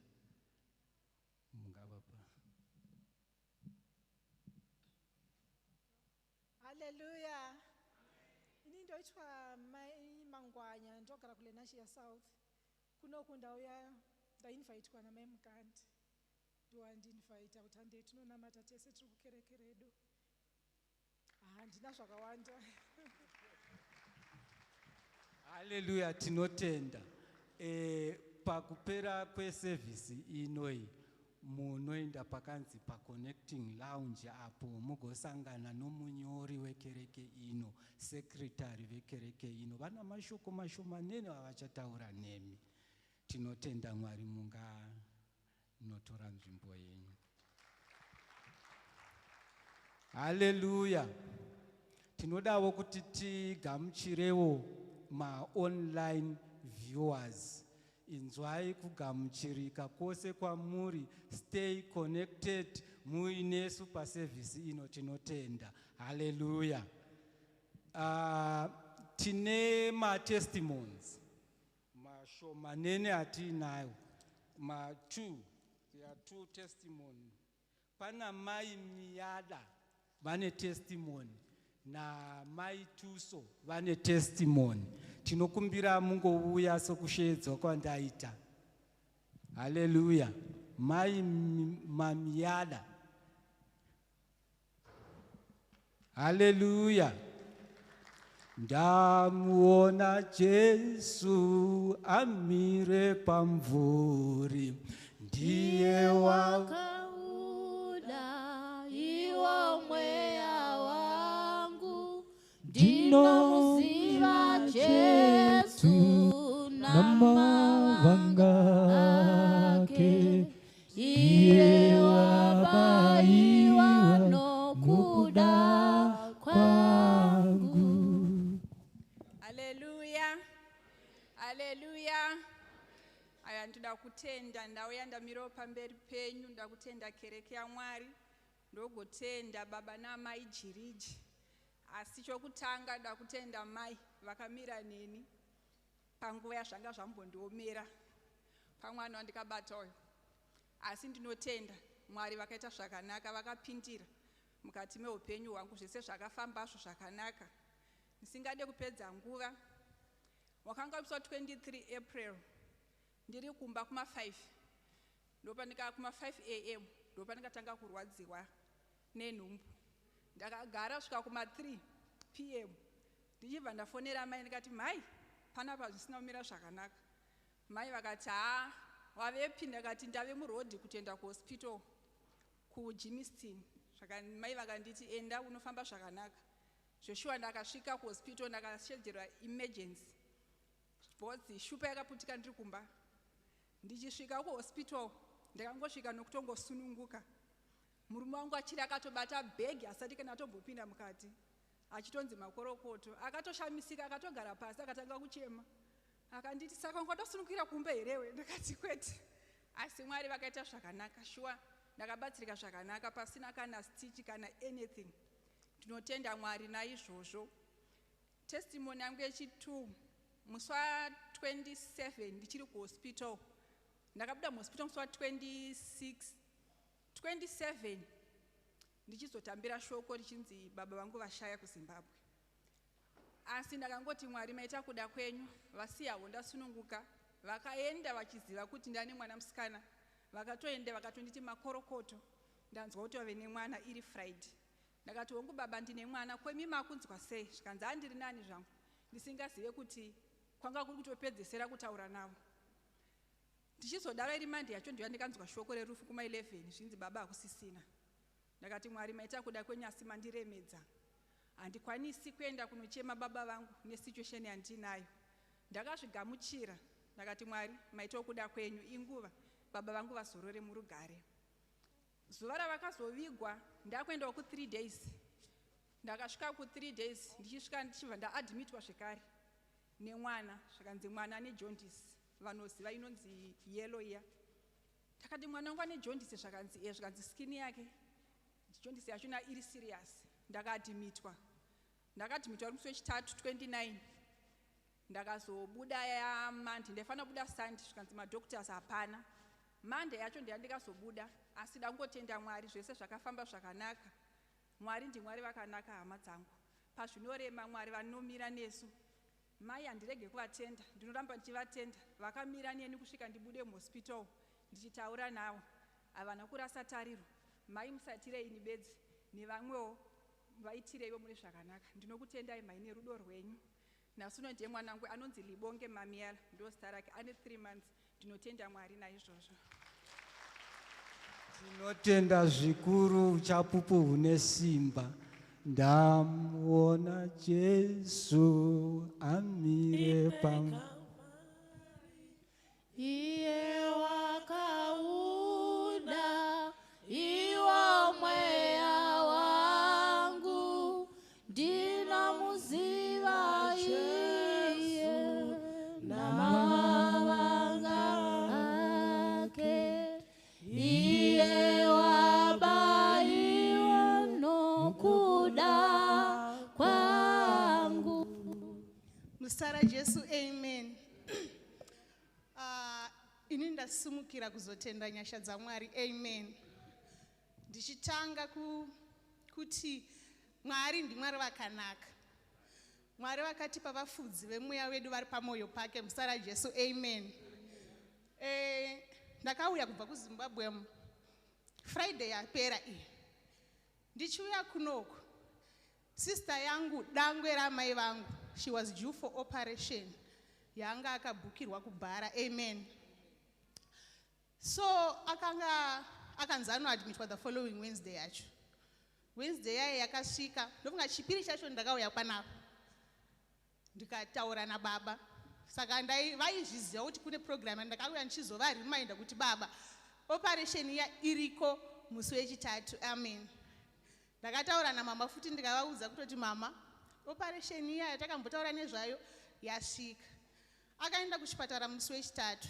Achisvika akanzi BP yako yakakwira, we cannot operate on you. Asi chirara tozokuoperata musi weFriday tichimonita BP, zveshuwa akarara. Chishanu chasvika, chitatu chacho ndakatoenda kunomuona. Akanditi, iwe uri kuzviona sei zvekuti nditwe operation izvi? Inini ndaakutya.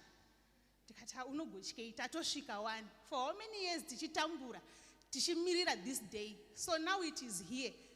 Tinonamata kuna Mwari anorarama, amen. Pandaiti tinonamata, ndanga ndisingatembi namato yangu, ndanga ndiziva kuti inini ndine backup. Muzita raJesu, amen. Saka chishanu chasvika, she wrote me a message kuma 7 makuseni. Akati ndakuenda. Meaning kuenda kutheater kuno operatwa. So my doctors anga akatiti, this operation is going to take almost 3 to 4 hours because it's a major operation. Saka paakati ndakuenda na 7:25, ndakabva ndabata watch yangu. Ndikati pa 4 hours munhu wangu anenge abuda mutheater, amen. Ndakaenda kuhospital kwa visiting na 1. Ndichisvika, in fact ndakatotanga ndiri kumba. Ndisati ndaenda kuvisit hana yangu yakarova. Hana yangu yarova. Ndikati kochi, ndaitaura nemunhu pafoni ndikatomuudza kuti hana yangu iri kurova. Akanditi watanga une mawowo, unoyema. Ndikati but hana yangu iri kurova. Ndakaenda kuhospital. Tichisvika kuhospital ndakasvika to an empty bed. Munhu asati adzoka kubva kutheater. Ndikanobvunza masista kuti ko munhu wangu wepabhedhi ari kupi? Vakati kana aoperetwa makuseni achinjwa ward. Enda kune imwe ward unomutarisa ikoko. Ndakaenda kuward yaya ndichisvika zvikanzi, we don't have anyone like that muward muno. Umwe sister nobati anonzani, vandataura zita rake. Zvikanzi ndini ndamuendesa kutheater, ari kutheater. Ari kutheater na 1 yaenda na 7. Zvikanzi ndokwaari. Ndovanangu umwe sister akati zvigoni kuti anga ari kutheater. Abuda enda nomutarisa kuintensive care. Pamwe ndokwaaiswa kana asina kunzwa muno. I went then ndichisvika zvikanzi hakuna munhu akadaro kunoko. Zvese zvakabva zvatoloka. Ndikafonera ndikanyorera mama message kuti handisi kumuona. Ndati handisi kumuona, ndobva ndatofonera baba mukuru. hehusband ndikati baba mukuru uyai muchipatara mukati, vanga vasara panze. Kwandakunzi ndiende inini ndega handichakwanisi kukuenda. Zvikanzi chima inini ndikati handisi kuvaona. Baba mukuru vakauya tikaona umwe nesi akati direct akati endai kune mama wadhi munomutsvaga. Tikasvika tichinzi hakuna. Saka toita sei? Saka passage yataifamba ndokubva taona pakanzi gynecological theatre. Ndikati baba mukuru umu ndo maapinda. Zvikanzi manje mainini umu hativhumidzwi. Ndikati ndakunodzingwa ndaendako. I need to know kuti pavamubudisa umu vamuisepi. Takasvika tikaona paina nesi anga ari padhoo. Ndichibvunza nesi iyoyo akati kana apinda na7 abuda kudhara mani achiri kuitei munomu, but let me just go and ask. Akati achidzokera mukati zvikanza your sister is in there, but we still need 4 hours. The doctors still need 4 hours because zvavari kuita zvakakura. Ndakabva ndatopererwa ndikati 4 hours iye apinda na7, you still need 4 more hours. Ndakabva ndaisira baba message ndikati ndo zvataurwa kuno. Baba vakati tinonamata. Pavakati tinonamata ndakanzwa kamgaika kuti zveshuwa inini kuti ndinamata ndakanyatsa kuona kuti bhururu yako minamato panguva yana haisi kushanda. Asi ndakanzwa simba nekuti baba vanga vati tinonamata. Takadzoka kumba kuma4 zveshuwa chipatara ndobva chafona. First statement yakataurwa nanesi yakanzi hama yenyu tati tichioperator tamboenderwa nemagetsi for more than 10 minutes. Asati apedza that statement ndakati sakarutira kuti chii kana achiti tamboenderwa nemagetsi. Zvikanzi but she is okay. Takuendesa kuICU. She went to ICU, but nekuda kweminamato inoitwa panzvimbo ino muzita Jesu, amen. She did not spend 2 days on that machine. Ndakati ndakuenda kunomuona the following day anga abviswa palife support, amen. Saka ndinoda kutenda Mwari because it was all on me. Makamboona here kuti vabereki vanenge vachikubvunza every minute kuti how far as if ndiwori kumuoperate uchishaya maanswers. Asi ndoda kutenda Mwari nevaranda vaMwari vavakaisa pakati penzvimbo ino vavakaisa mukati meupenyu hwangu kuti mhuri yekwangu irirwe muzita Jesu, amen. Sisi vangu vakabuda muchipatara. She is now at home. Madoctors aiuya paari. Pana akatanga kuuya ndaenda kuvisit zvikanzi ndoda kukubvunza kuti Mwari akati chipa wakaenda uko. Tikati ko muri kuti chii? Zvikanzi ndaida kuti ambondudza kuti paakanoona Mwari vakamuti chii. Vakati zvivi zvako zvakawanisa enda unobhadhara mhosva dzako here. So we thought she was joking. Ava kuwadi mbva pauya umwe doctor akamuoperate. She just came and said thank you for coming back. That's when it struck me kuti we had already lost her. Asi nekuti Mwari ndiMwari vakatendeka, she is there. Ari kurova sadza sekurova sadza semazuva ese muzita Jesu, amen. Hallelujah. Neniwo ndoda kungopaka testimony. Takambotaurira baba kuti basa rapera. Vakati basa rako riripo. Saka ndandakamirira kuti ndifonekwe kumba kuti ndiende kubasa. Asina ndinambozviteerera zvose, ndakateerera munhu waMwari kuti basa rako riripo. Ndakangoenda. Ndakatosvika ndichitopinda kukitchen. Chitorova tea zvangu. Ndichibuda ndichisangana nomumwevo anozviti ndimanager, ameno. Anozviti ndimanager. Kukanziko why are you here? Kuti ndatovuya mazuva angu kugara kumba akwana. Ndatovuya kubasa. Kwanzi gara usashanda. Ndikagara hour rose 2 hours dzose. Kuchibva kwasvika kuti ko iwe kuchibva kwasvika mumwe manager kanzi sei wakagara. Ndikati ndichakamirira kwanzi ndimbogara ndisashanda. Kwai tanga kushanda iwe. Ndichibva ndatotanga kutorova basa. Zvadaro ndofunga kuti mwedzi uno sizvenda ndakagara pamba hapana chero kapei kanopinda. Ndakatarira foni hawachava kutoringa chifoni chacho. Mari yatopinda, salari yese yapinda. Saka tina Mwari mupenyu.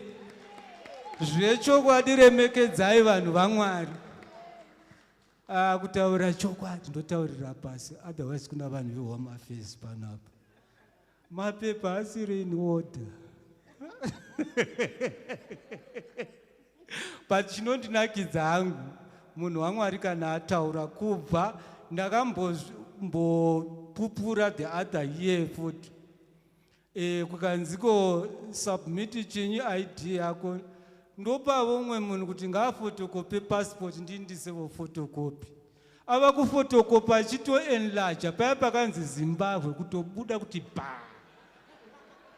Murungu akabata that paper maybe 1 week achibva uya kwandiri.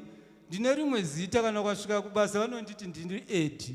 Ukangoti Ed ukandaidza rangu kuti Chuma ndiwani.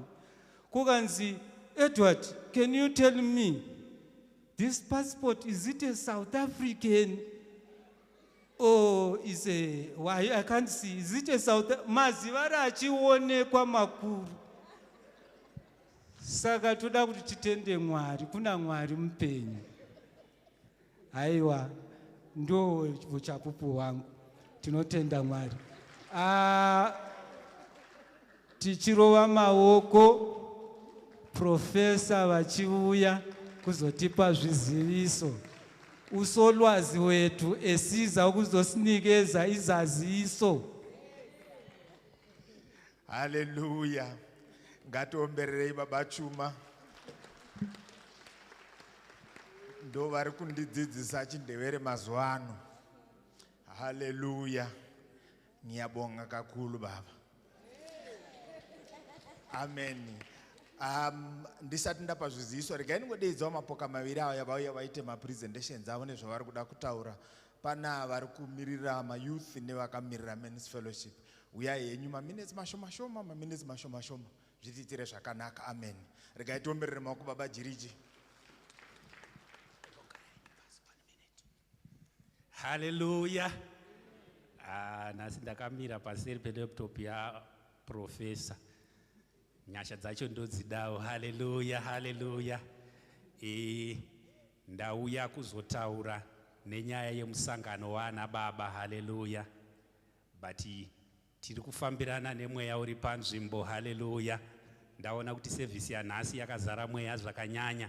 Saka handingadi kukurudzira mumwe munhu nezvinhu zvaasina umboonazvo kuti tiende kumusangano. Panzvimbo yekungotaura kuti ngatiendei kumusangano, ndoda kupa testimony in just a minute and a half. Hallelujah. Ndoda kungotenda Mwari nokuda kweupenyu hwangu. Hallelujah. Ndinofara zvikuru kuti Mwari vanondiitira zvakanaka. Chikonzero ndiMwari une rudo. Hallelujah. Ndoda ngotaura zvishoma about myself. Ndokumbirawo maijiriji vasimuke vari pavari ipapo. Zvekare Romeo naIvans vasimuke vari pavari ipapo. Hallelujah. Ndingopa testimony yangu in a very short period of time. Musangano wedu kana kuti kembi yedu iriko musi wa 23 to 25 September, zvichireva kuti mari iri kutodiwa nekukasika vana baba nemayouth. Ndokumbirawo musangane naBaba Sanyamawe, vamwe maona Baba Tolana, mutisanganisirewo mari dzekumusangano. Chandaukurudzira ndechekuti mari yekumusangano pamwe pacho inototsvagwa zvenharo kuti tiende kumusangano. Mwari vanotiitira zvakanaka. Hallelujah. Ndasimudza maijiriji, chikonzero vakandichinjawo kundiita baba. Ndakasangana navo about 19 years ago. Tiri tukomana nekasikana kadiki diki. Kwakuri kwaMurewa. Chandifadza ndechekuti chandati service yakazara mweya ndechekuti vakaimba rwiyo rwekuti rine simba vhangeri. Wakazoimba ivo vanoziva zita racho chairo, asi ini ndinoiti Homuponesi. Inonzi chizvia? Ini ndongoiti Homuponesi, vanoiziva. It's one of my favorite songs. And pavakaimba those two songs ndopandakabva ndadecida kuvaroora ndisati ndavaudza.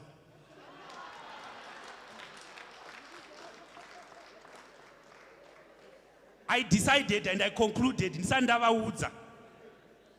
Then 2-3 months later, December 2007, ndopandakazovaudza. And handakaudza zvemakuhwa, ndakavaudza munin'ina wavo aripo. Ndikati shamwari, ndiri kukuda, kana zvichibvira ndinokuroora. Tatasangana kuchechi ipapo. Munin'ina wacho akada kutiza, ndikati usaenda, ndozoda witness mangwana. Hallelujah. Ndoda kupupura kunaka kwaMwari. Ndobva ndamupromisa. Ndikati kuna Mwari akatendeka achaita kuti ndiwe murume wako, ndikuchate, ndikuchengete kusvika paanoti rufu rwatiparadzanisa. Haleluya. 2020 August tikaita in accident yanga iri serious tikararama. Chikonzero, Mwari une nyasha dzekuti ndichengete wandakavimbisa kuti tichamuchengeta. Haleluya. 2022 December again ndikaita in accident yanga iri serious ndikararama. Ndoda ngokurudzira mumwe munhu mudikani kuti zvakanaka kuti kana tati kumusangano varume hama handei tinonamata tizvibvisire mazuva anorwadza pamberi pedu. Ndasimudza Romeo naEvans, vana vandakarera, they grew up in my eyes. Ndoda kuvakurudzira kuti vakomana, kana takuti ngatiitei zvaMwari, tendekai pazvinhu zvaMwari muone kutendeka kwaMwari. One of mafundisi vangu vakandirera ndiri mudiki, one song yawaifarira vachiti ini naJesu wangu tatenderana. Kana matenderana pazvinorema pazvinonaka hamusiyani, chikonzero mune chitenderano. Vakomana nana baba handei kumusangano, kumwe kwacho kuona kunaka kwaMwari. Ndinofara pane vanhu vanoti tava nagogo vachifarira kuita vanagogo, vanasekuru zvakata. Ndinofara kuti vane chikonzero chekutenda Mwari kuti tachengetwa kuita vanasekuru. Neniwo pa 19 years ndandaziona nemudzimai uyu ndakadza chidzi baba namai Magunda wa officially mbuya nasekuru. Ndoda uzomboita rimwe zuva randinoitwa official mbuya nasekuru jiriji inini pano. Zvanga zvakaipei kuti munhu wandakapromisa 19 years ago tizoti 45 years later ndoti mudikani tichifamba pakarodi kaya pamurehwa ndisina chinhu ndiri kakomana kadiki ndakati iwe neni tichachembedzana. Ona ndiri kukusimudzira bhegi uri kutadza kurisimudza. Jehovha aita zvaanoita, aratidza nyasha. Handei kumusangano wana baba tibvisirwe mazuva anorwadza. Maiona zvaiitika mamwe mazuva kubva kupfuura. Murume anenge achirwadziwa, mudzimai ane nhumbu, apa wadzingwa hawana pekurara. Ngatimbondei kumusangano tingonosvika patinononamata titi Mwari wokudenga tibvisirei mazuva anorwadza, tiregere kurwadziwa netuma 7 tuma 800 twatiri kubhadhara. It's nothing pane kuti mukadzi wako nevana varare vachinayiwa nechando. Varume hama handei kumusangano, ngativimbikei pazvinhu zvaMwari. Ndinoziva unogona ngo usiri kupfura pakanaka, asi Mwari vakatendeka. Ini ndakaona kutendeka kwaMwari. Pataifanira kufa takararama, pataifanira kudzingwa takagamuchirwa, pataifanira kurambwa takadiwa. Zvinonzi naMika pachapter ya 7 pavhesi ya 7, kana ndirini ndichatarisa kuna Jehovha. Iwe muwengi wangu, kana ndikawa, kana ndikava murima, rega kufara nekuti Jehovha uchava chiedza changu. Wana mai nana baba, vana mai kurudzirai vana baba kuti vanokunamatirai. Zvinonzi hove inotanga kuora kumusoro, musoro ngauregere kutanga kuora. Baba vakavhiringika, tavhiringidza zvinhu zvese. Vakomana tangirai paground rakanaka. Hatisi kuda kunzwa kuti baba tolana waita dambudziko nenyaya yemari dzemusangano. Toda ngoti umwe nemumwe angozviurirawo mutangewo pakanaka. Isi takutopupura ma 19 years ima hamusati matanga. Vakomana handei kumusangano.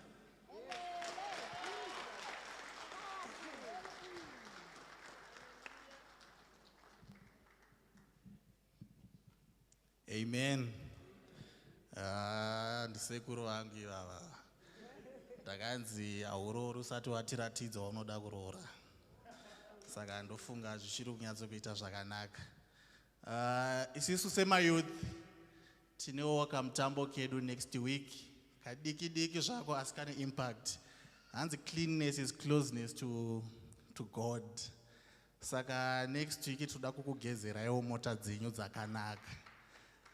Dzimwe dzacho dzamuri kudhiraivha tichiri kutorota kuda kuzodzidhiraivhawo. Saka titendereiwo tidzibatewo titerowo chinyasha. Saka mota i100 rand. Vanhu vakachinda kudai mungashaya 100 rand motibatsirawo. Asi kana usinawo unoita sehako unochema. Asi tinoda kuti uzadzisewo pa100 rand. Dzinenge dzichitaima tinonyatso kudzikwenenzvera seyouth. Pamunopinda muchechi, pamunozobuda dzinenge dzachena. Saka tiri kukumbirawo sevana venyu, mari tiri kuisa muhomwe yeyouth. Tisarambe tichingokumbirawo kuti vakomana chimbotionaiwo. Takura kukumbira mari kwakunetsa. Saka tikashanda zvinogona kutirerukirawo. Saka tinge chingogezera panze pemota chete. saka tatenda neizvozvo. Vasina keshi mugona kuswipa, hapana wasingafambi nekeshi, munoswipa. Hallelujah. Aiwa tinotenda Mwari. Regai ndingoti mhanyisei nguva ida ina kumira zvakanaka. Tingokurudzirana zvichingotiitira zvakanaka. Regai titaurirane zviziviso zvesvondo rino kuti tiri kufamba sei. Regai titange nezviziviso zviri kubva kuladies department. Vari kutiwo madzimai vari kutengesawo mayear planner ari kuita ma70 rands rimwe chete. Uye vane mahymn book ari kuita ma50 rands rimwe chete. Hanzi vanomada, hanzi onai Sister Joyce, ndo vanogona kukutengeserai. Chechipiri chiri kuti kune prayer and fasting this coming Thursday. Ma prayer points achaiswa pa WhatsApp group to break the fasting kudzimba dzedu. Iyoyo the Thursday yacho. Chechitatu chiri kutizivisawo kuti calendar or calendar programs emadzimai akaita sei. Saturday ino iri kuuya iyi kune Mother and Sons Day. All moms are welcome. Kunyangwe mwana wako asipo. It will be a bring and share outdoor event. Chingouya ne mwana komana. Even vakaita vakomana vaviri uya navo. It's a Mother and Sons Day mongogara. That bring and share day, that bring and share program is an outdoor event. Inangwa niyazoziva kuti kunoitwei, but uyai nawo vanamai, uyai nevanakomana zvigoita zvakanaka. Friday ya 28 August, madzimai vane all night prayer ipo pano pa church. Ndinotarisira ndofunga mufundisi wachazotipa zvizere over the agreement ye all night sometime. Saturday yemusi wa 19 September kune ladies IT. Uyezve kune some empowerment seminar iriko madzimai gadzirirai zuva iri. Pozoita kune ladies and girls camp kubva musi wa 2 to 4 October, which is a week after yana baba. Kureva kuti vana mama nevasikana mune camp yenyu gadzirirai. Hanzi more information will follow closer to the dates of these particular events. Regai tichipanana zve announcement atinawo from the from Descre Church Board. Vanopa zvipo zvavo through the swiping machine. Murukurudzirwa kunzi kana swipe mapiwa marisiti enyu aisai envelope auya azongonamatirwa pamwe chete nezvimwe zvipo zvinenge zvaiswa pano zvigotiitira zvakanaka. Amen. Hallelujah. Zvemaseo group tichazotaura zvakanyanya patiri kusangana later in the day, but tiri kukurudzirwa kuti patiri kuita mission house yedu, although takatara 100 rands, kana uchikwanisa more you can give more depending nekuropafadzwa kwako. Kana usingakwanisi 100 rand ipaya uinayo, ndokuirirana kwatakaita pano 9. Chechitatu chiri kutiyo maseo group eshe kurava kuti iwe neni we belong to a cell group. Tiri kufanira kuita ma-item pano. Hallelujah. Muchapiwa schedule yenyu kurava kuti cell group rega rega mune pamuchamira muchiita item. Ndofunga izvozvi pana ari kutofunga kuti kwedu tina baba nhingi vanogona kuimba. Pane vari kuti kwedu tina mai nhingi vanogona kuacta. Gadzirirai ma-item yenyu zvigotiitira zvakanaka. Baba Nyamunga vachazonyatsotiudza kuti zvinenge zvichifamba sei. Amen. Vabereki tiri kuziviswa kuti tine Sunday school day or Sunday school weekend yedu 12 to 13 September. But Friday yacho tiri kuda kuti tinge tino vana pano. Tiri kutofunga zvokuita all night navo 8 to 12. Kureva kuti patiri kuita all night hatinenge tisina kungogara chete. Pane zvatinenge tichiita navo. Tatiri kutombokumbira kuti hapana zvinogona kutambwa here apo. Ndakaona pakatarwa tarwa paseri apo. Pamwe pane magemu anogona kutambwa, pamwe pane zvatogona kuita tichionaona kunoku. Saka vabereki tichangokumbirawo ichingoriwo chikumbiro. Panopera mwedzi unoyu mukangotipawo 200 rand pamwana zvinogona kutiitira zvakanaka nai. Tingodyawo tumaputi-puti, amene taunotiti tumapopcorn. Mr. yangoziva kuti gango. Saka kunenge kuine mapopcorn netwitwi tokungoti vana vedu vangotiitira. Amini tungofara nevana vedu nai. Amen. Chechi chirega ndipe zviziso zvinotevera. Monday inoi kana kuti mangwana we have prayer and fasting. We will break the fast pano pa church. Tikukumbira ngatibuye neuwandu hwedu watanga tinawo Monday apera tichingonamata zvedu pa prayer and fasting. Right. Tinema online services atinawo. Please join mfundisi during the lunch hour. Vanenge vachiparidza vanenge vachinamata. It's only for a short minute. Chingo join nayo zvingotiitira zvakanaka. We also have our midweek online services on Thursday 7 p.m. Again mfundisi vanenge vachishumira ku DPS English service. Isusu ngatiwo part and parcel of what is going on. Tichazoisa or link yacho ichaiswa pa WhatsApp group redu. Vatendi tiringoyeuchidzwa kuti mufundisi vanenge vari pano musi wechipiri 9 a.m. kusvikana 3 p.m. vanoda kuvaona makasununguka kubhuka some appointment yekuvaona. But however, vana mufundisi namama they are always available at any other time. Zvichingotiitira zvakanaka. Chinongodiwa kungobhuka wongotaura navo. Please let's stay connected on our social media platform, our social media handles, pa Facebook, Instagram, pa YouTube, pa TikTok. Zvingotiitira zvakanaka. Please like, share, comment, do whatever you can do. Ipapo zvingotiitira zvakanaka. So ndorukutera musi Sunday, please invite somebody to church. Zvingotiitira zvakanaka. Kune muenzi wedu watanga tiinaye nhasi nevamwe vasina kuuya. Because ndinoona ndoziva kuti zvinowanzoitika izvozvo. Makasununguka kuti tisangane pa connecting lounge apo zvigotiitira zvakanaka. Vatendi tiri kuyeuchidzwa kuti mwedzi wedu wapera. Ngatirangarire mission house sangana. Onawo cell group leader wako. Kana usina kukwanisa kuvaona ndapota zvangu uyaiwo mutione kana kuti muona mai mugando zvigotiitira zvakanaka. Please remember batiranaona cell group leader wako panyaya yemission house. Amen. We continue to emphasize the need to pay our tithes and offerings. Pano tine nzira ina dzekuita izvozvo. You can do my EFT, you can do my ATM deposits, you can also swipe kumashure uko kana kuti unouya uchipa pano panguva yatinopa zvipo. Mwari vachikudzwa. Amen. Nguva yedu tikakwanisa kuitirwa zvakanaka tichangokumbirawo kwekanguva kashoma kuti macell group ese mungovanawo nguva yekusangana ipo pano pa church. Amen. Hallelujah. Hatisizviiti, but it's something that we would want to do. Nhasi unoyu macell group anotevera ndichangokudzai pamunenge muri tozoemphasize zvakare kana nguva yacho yakwana. Horizon View ne Princess muri kuenda ku Sunday school kuseruko. Kureva kuti vePrincess mune muri kwenyu veHorizon View vari kwavo. Florida munenge muri just outside pa prayer room apo zvigotiitira zvakanaka. Rudeport West muri kuenda ku wing yekumusoro uko.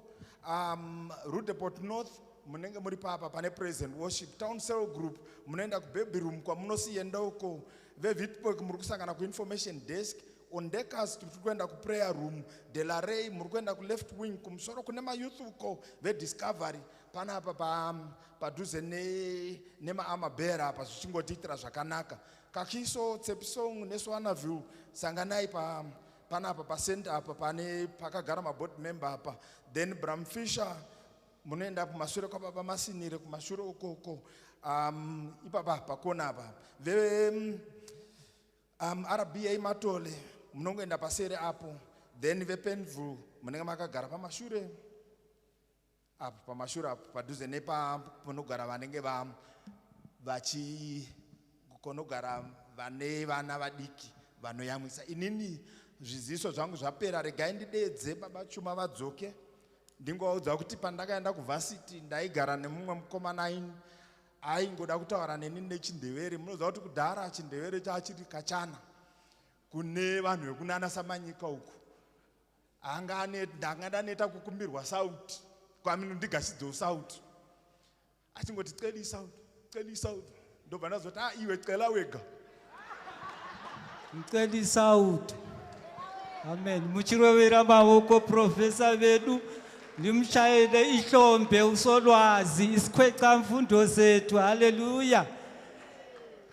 Hayi ngilithathe leli ithuba elihle ngifuna ukuthi lingisize lana Nana sifuna uamen omkhulu la. Ngoba nala ngamazwi amayelana nesinqanda amathe sami. My soulmate iko kusho ukuthi isinqanda amathe. Baba professor lesiyana isisiqamula amayezi sami. Tswara kadenga. Ndozwa zvinoreva. Ndibatsireiwo kugamuchira mai Chuma muzita ramambo Jesu. Haleluya. Haiwa tinotenda. Yasvika nguva yakanaka yokunzwa mutauro waMwari. Muguta tino munhu waMwari, tese takasimuka tichigamuchira munhu waMwari. Haleluya. Haleluya. Titende Baba Chuma naye vanga vachitungamira zvakanaka. He was doing most of his work here with the time that they stopped him from working, so he deserved to be paid full pay because he was working. You know what I'm saying? And they came to me and said, Baba, you know we are in Goshanda, and they can we are pacho. If we show faithfulness to God, God is faithful to us.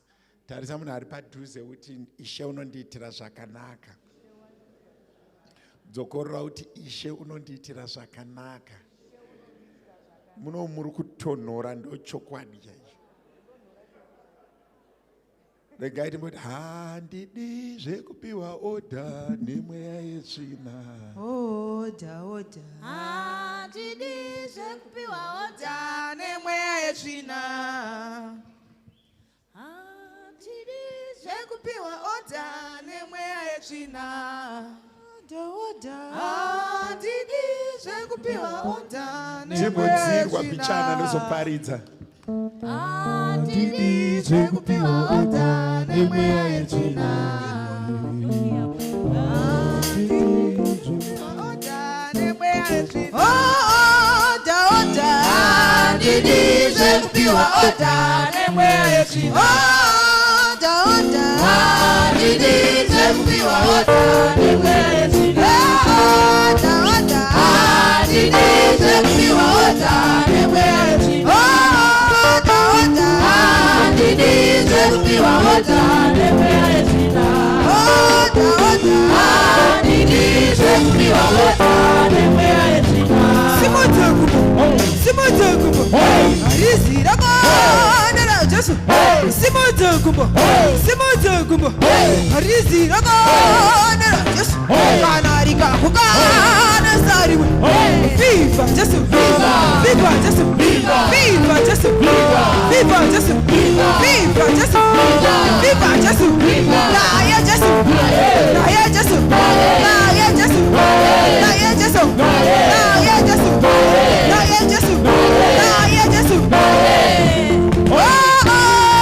Oda. Handidi zvekupiwa oda nemweya yetsvina. Oda. Handidi zvekupiwa oda nemweya yetsvina.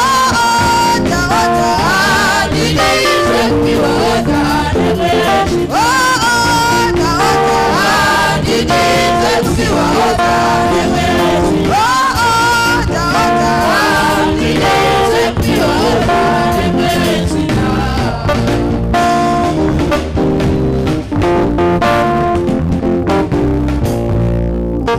Hallelujah. We may take our seats in the presence of the Lord. May I acknowledge the presence yamai mfundisi pamwe chete na Shannon ne leadership yose iri mumba muno muzita ra Jesu. Hallelujah. Ladies are fasting on Thursday, which is good. Also, all leaders of all departments and every leader will be also fasting together with ladies. I'll put the prayers of the leaders on the group on Thursday. Then ladies, if you're a leader, you're doing double. You pray as a leader, you pray again the prayers that you are sharing and your personal prayers. Can you run down the statements to those that want to read, to write? Okay. That's not the theme. The theme is prayer plus fasting generate amplified power. Okay. That one, the first statement, I don't need it. You can leave it there. I just need 1, 2, 3, and 4. Put them all there. 1, 2, 3, 4. All the statements on the screen. You can't put them all together. Okay, let's do one by one. I thought they could be all there. Okay. Praying into blessings or positions. Number 2. Praying out of problems and positions. Number 3. Prayed for into blessings and positions. Number 4. Prayed for into problems and positions. Hold on number 4 there. Now, in Zimbabwe. Zimbabwe. Okay. In Zimbabwe, August na September.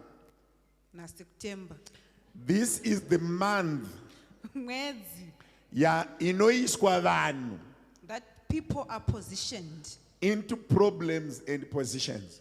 Problems positions. Kureva kuti vanhu vanogona kutobika bira redoro. Meaning people can brew beer. Iwo usipo. When you are absent. Zvonzi vanakomana. And they say all sons of John. Matakuisai up. We are putting you here. Kwamuri ikoko. Wherever you are. Takukupirai. We are now appealing for you. Or we are dedicating you. We are dedicating you. Or ordaining you. We are ordaining you. Into this. Usipo. When you are absent. So now, prayer generates power. When we are saying prayer generates power, prayer and fasting generates amplified power. We are saying as we are living as human beings, positions naturally. You can enter into positions naturally. Or you can enter into positions by the spiritual ordination. These spiritual ordinations, they come in 4 areas. It's voluntary that you can pray yourself into a position or into space. Jabez akanamata. Jabez prayed. He took himself into a territory by prayer. Okay, so 1 and 2, it's by your own will. 1 and 2, they are by own will, own decision, own discretion. When you pray into blessings or positions, or when you're praying out of problems or positions, I'll illustrate it. Then 3 and 4, that's where people that are in spiritual positions can take you to.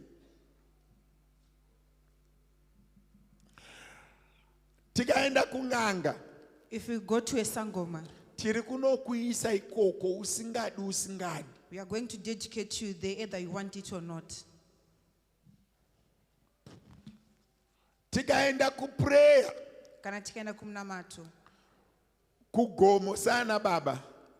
To the mountain is fathers.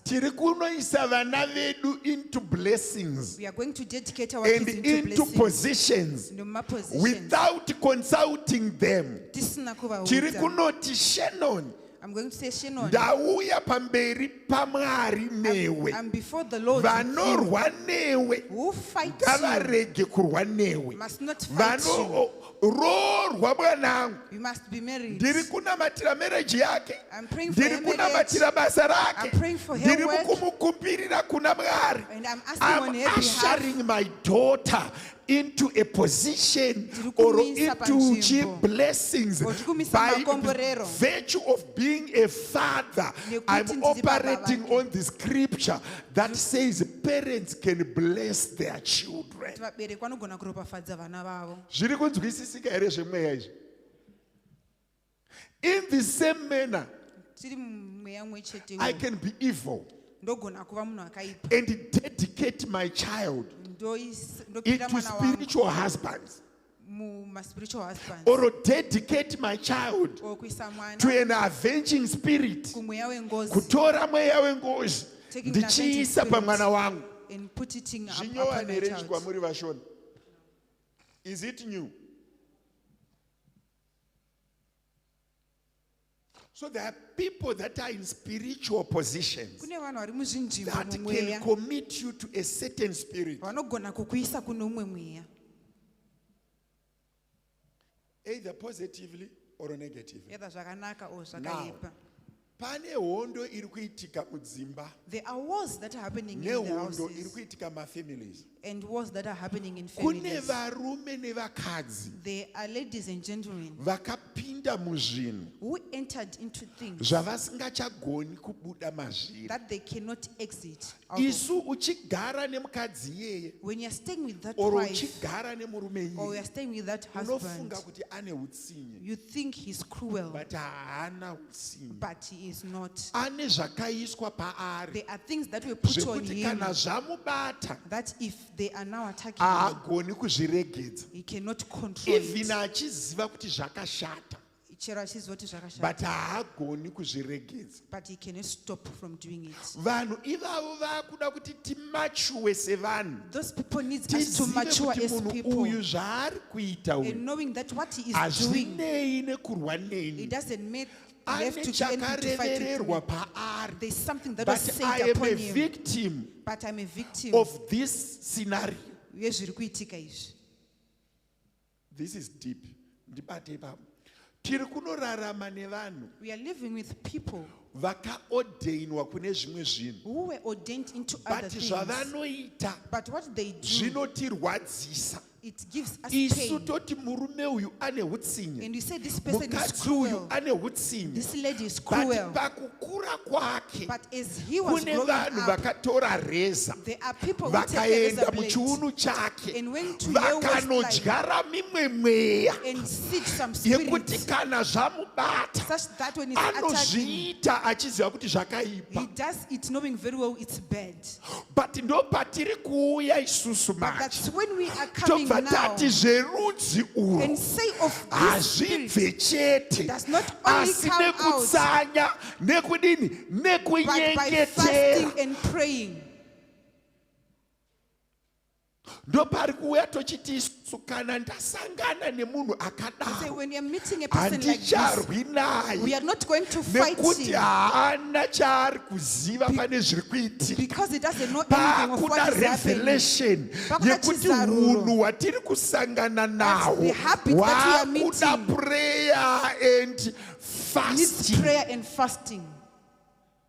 Kune varume vasina control over their lives, There are men who doesn't have kune control over their vakadzi lives, vasina control over their and lives, ladies who doesn't have kune control over vana their lives, vasina control over their and lives. kids who don't have control Why over their they've lives. been dedicated to spirits. Nekuti vakapirwa kuzvinhu zvemweya. I was praying for another man and I was asking him, Vainamatira umwe munhu why vachimubvunza usingagari pabasa? kuti nge asingagari Zvikanzi ndinoba mufundisi. and say I'm a thief. Ndikati why uchiba? Zvikanzi I can't control it.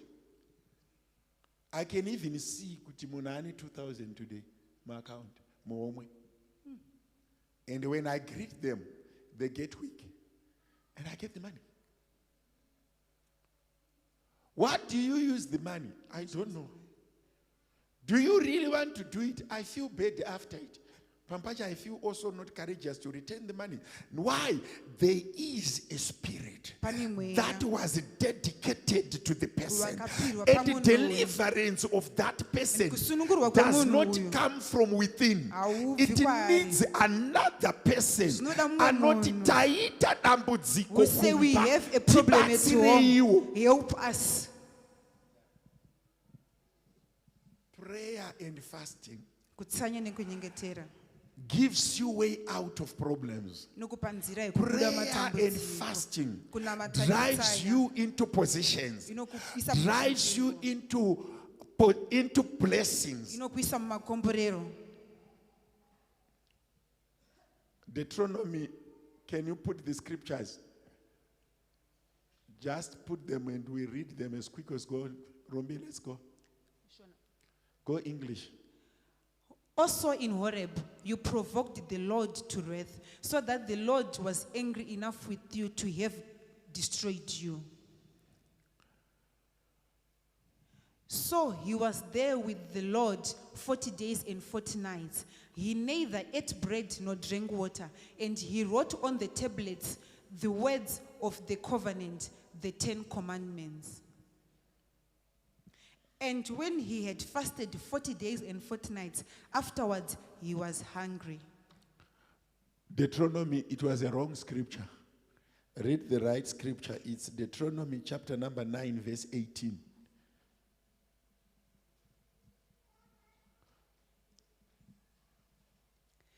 And I fell down before the Lord, as at the first 40 days and 40 nights. I neither ate bread nor drank water, because of all your sin which you committed in doing wickedly in the sight of the Lord, to provoke him to anger.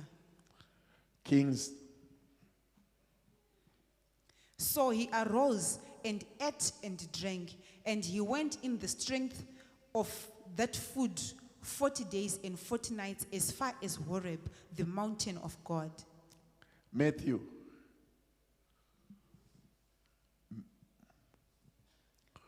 And when he had fasted 40 days and 40 nights, afterwards he was hungry. Okay. All these scriptures, they are picking the pillars of faith. Elijah, Moses, and Jesus. Varume ava. These men Vanema great milestones have got great milestones in our faith. pakutenda kwedu. We cannot generate enough faith Hatigoni kugadzira kutenda tisina kwakakwana kutaura nezvajesu. without speaking about Jesus. Hatigoni kutaura zvekutenda We cannot talk about tisina faith. kutaura nezvamozisi. We're not talking about Moses. Hatigoni zvekutaura zvesimba raMwari We cannot talk about the power of tisina God. kutaura nezvaElijah. Not mentioning Murume Elijah. akarambidza mvura kunaya. The man who stopped Murume the rain. akaenda kudenga asina kuona rufu. The man who went to heaven Murume without seeing akadaidza death. moto kubva kudenga. The man who caught fire Murume from akauraya heaven. vaprofita. The man who killed the But prophets. vese vasati vapinda But mumapositions all of iwayo, them, before they entered these positions, vakagenerata amplified power. they generated an Their amplified power. amplified power came through fasting and Simba rao prayer. rakauya kuburikidza Vana nekutsanya baba nana nekunyengetera. amai, Ladies and kana gentlemen, takunamata Mwari when we are zvekurevesa, praying God hatigoni meaningfully, kumunamata tisingatsanyi, we cannot worship Him hatigoni without fasting. kumunamata tisingashandise We cannot mabvi. pray Pane without using pamwe means. patinofanira kutsanya There's a point where we nekunamata. must Kana fast and pray. takuna simba When we rekurevesa, need- pane we need nguva meaningful power. yatinofanira kutsanya There's a time where we nekunamata. must fast and Chisaladi pray. chekuti handisweri tisina kudya It's not to say I cannot chinogona eat. kutitsikirira.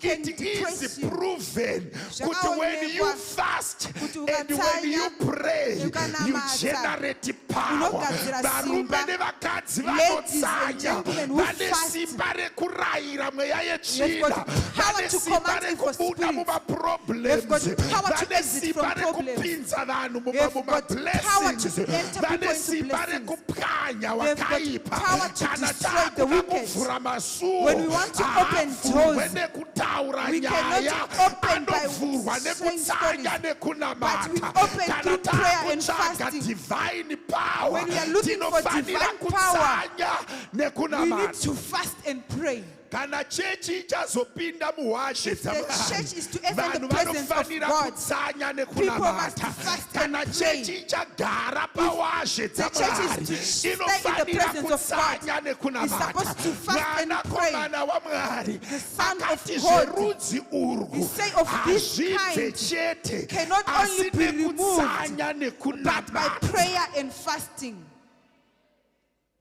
Prayer generates power. Munamato The unogadzira more you simba. pray Kukanamata and kakawanda fast, nekutsanya the more the zvakawanda. church is sustainable. Church inowa nesimba. Chauraya mamarriage. What has destroyed Inyaya yekuti marriages? ma-outings akawanda Is kudarika because ma-fastings. there are more outings than more fastings. Izvozvo ukabvunza vanhu vari kurovana karati kumba kwavo People are kuti fighting their makaguma houses. rini kutsanya mese, But when did you makaguma last rini fast kubatana together? maoko, When did you last makaguma hold rini hands? kuenda pa-absolute. When did you last Vanhu vari kuenda fast kucounseling kuvafundisi. People are going for Vanhu vari counseling to the kuenda pastors. kucounseling kuna tete. People are going for Nyaya counseling to the yemarriage aunties. haigadzirwi The issue of marriage Tete is not vakatonetsana fixed by nemurume auntie. vavo ndosaka vasina. The auntie also Inoda has issues with the prayer husband. and fasting It needs kuti munamato runo nekunyengetera. rurarame pachokwadi. For the love to be Runoda prayer sustained. and fasting. It needs prayer Tine and vanhu vane fasting. utsinye We have people who are vanotitora cruel, vachiendesa mazita edu who muhari. take us and Tine put our vanhu vane names in utsinye papers. We have cruel vanotitora people vachitipinza mumaproblems. who take us and Tine put us vanhu in vane problems. utsinye We have vari cruel kuita people masacrifice who nemaoffering sacrifice and pamusoro offer peupenyu hwedu. upon our Hazvipe lives. maoffering nemasacrifices If they give offering, haabviswe necounseling, you cannot be anobviswa by counseling, nemunamato, but you can remove it with anobviswa prayer. nefasting. It's removed by Unobreka kubva fasting. kumabarriers, You break kwete from necounseling, barriers, not with but counseling, nesimba but with the remunamato. power Kana of tichazoenda kure vana If you baba, are to go kune far, vanofanira kutsanya there are people who are nekunamata, supposed to kune fast and vanofanira pray. kudaidza There are Mwari. people who are supposed Why to call anodaidzwa God? nekutsanya Because you call him through prayer nekunamata. and Kune fasting. vanofanira kusimuka There are people who pavakagara must rest vati from where they marriage are yangu sitting and yakasacrificewa, say, my marriage vati was vana vangu sacrificed. My vakasacrificewa, kids were vati basa rangu sacrificed. My job was sacrificed. ndakukwira kugomo, I'm now going to the ndigonotaura mountain nemusharukwa, and speak to the God. ndichitsanya, Whereas ndichinamata. I'm praying and fasting. Chauraya chechi mazuva What has destroyed the kuti church board meeting is the board meeting yakareba is slow kudarika time yeprayer. more than the praying time. Elijah anga asingadi board meeting Elijah didn't need board kuti audze meeting Jezebel to tell kuti Jezebel nguva yako yakwana, that your time is over. ndaakudhila newe. I'm not dealing Vana with baba you. nana amai, Ladies and vanhu vari gentlemen, muleadership, people who are in vanhu vari leadership, kutungamira people dzimba, who are leading in wedzerai houses, kunamata, increase your wedzerai prayer, kutsanya, increase the level of wedzerai fasting, nguva namwari, increase to be with the ukanamata God. nekutsanya, If you pray pane and fast, patinodarika. there is a Kana place where you taakuvhura can masuo cross. varume, If you are opening hativavhure doors, nemamiti, we don't open tinovhura meetings. masuo We open nekunamata doors with pawazhe prayer. dzamwari. In the presence of Panopindwa God, nevanamata, you enter with pamberi prayer. paMwari. In the presence of Panopindwa God, is nevanyengetera. entered by those who Vanhu have prayed. havadzikinurwe People are not nemamiti. delivered Vanhu by meetings. vanodzikinurwa People are neprayer. delivered through prayer.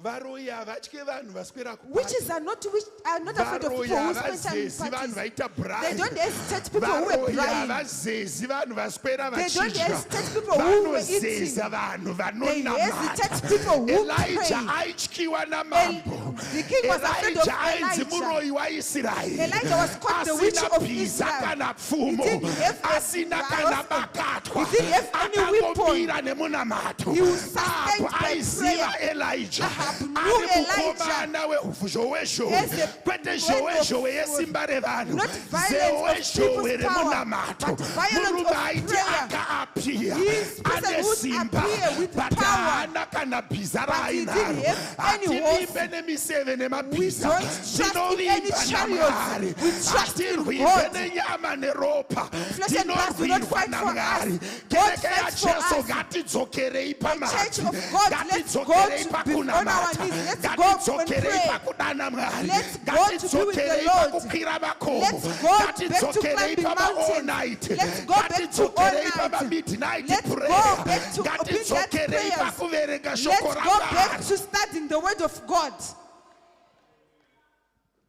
AI haidyiwe nemadhimoni. AI cannot chase Do away you demons. know kuti every position Kuti that you chidanho need to sichawina last nacho. in, you need to be prayed into the position. Unofana You kunamatirwa need to kupinda be prayed pachinzvimbo. out of that position. Unofana kunamatirwa kubuda munzvimbo iyoyo. Zvinonzwa munhu achati mwana wangu ane misikanzwa. We hear someone saying, my Imwe child is yacho mischievous. haisi misikanzwa yaanoda. Some of them is They not the mischievous that he wants. dedicated that child. They were dedicated, these children. But hapabudwe manje. But you cannot just go Ende out. varoyi havambonetseki. Kungoti uyu Peter I say this Peter sembudzi yatasungirira iyi. is this God that we are Tatopedza naye. sacrificing. We are done with him. Iyoyo August iyoyo. In this Makanoti August. December mwedzi wekudeuka kweropa. August mwedzi wekupirwa kwemakuva. Izvozvi uri kuno vakatumira mari kavari Right kuita now we are bira. here, you give them money. Uri they're kuno doing kuizvozvi something. vari kusangana semhuri. They are meeting Kana as a uchingoyera family. mwoyo chete uchibva kwavo vari kudaidza zita rako. They are calling your name. Iwe ndopaunenge uri kuno ukati KFC, That's why you're saying you're ukati eating McDonald's, KFC, McDonald's. ukati Nando's, ukati Weave, ukapedza paWeave, wobva wati mahigh heels, hapana offering, hapana sacrifice, There's no hapana sacrifice. fasting, Hapana hapana kutaya. mari yekempi, There's no hapana camp. chegumi, There's no hapana tithe. anything. There's nothing. Unodzungaira mumastriti. You wander around Murume mukuru the unokwira streets. nekudzika And uchidzingaira. ultimately you Wedu wander around wezverudzi streets. urwu zviri kuda vanhu vane hasha This kuti of this apa is- tinopadarika that will kwete pass nemazwi but Not because nemunamato. of words, but of prayer. Do you know many people spend time in prayer Vanhu in vazhinji vanopedza talking nguva to vari people, kunamata. sharing problems Vachitaura instead nevanhu. of sharing your problems with God. Kuti You are vasingatauri sharing them naMwari. with fellow men. Uri kutaura nevanhu. God was showing me in a vision Mwari that vaindiratidza people are muchiratidzo. perishing because of laziness to pray. Kuti vanhu vari The kuparara nokuda God kweunyoro was telling me hwekunamata. that the average prayer time yechechi ino average- yese per day is 3 minutes. Jesus. 3 minutes, 1, 2, 3. What it means, tine vanhu vari kurara pano. We have Tine people who are vanhu vari sleeping kunamata. here. We have Tine people who are vanhu praying. vekutoti kubva pawakanzwa izwi rangu We have people from musi the weSunday last time they heard kusvika my nhasi word. hausati wambonamata Up uri until now, we do not pray on your own.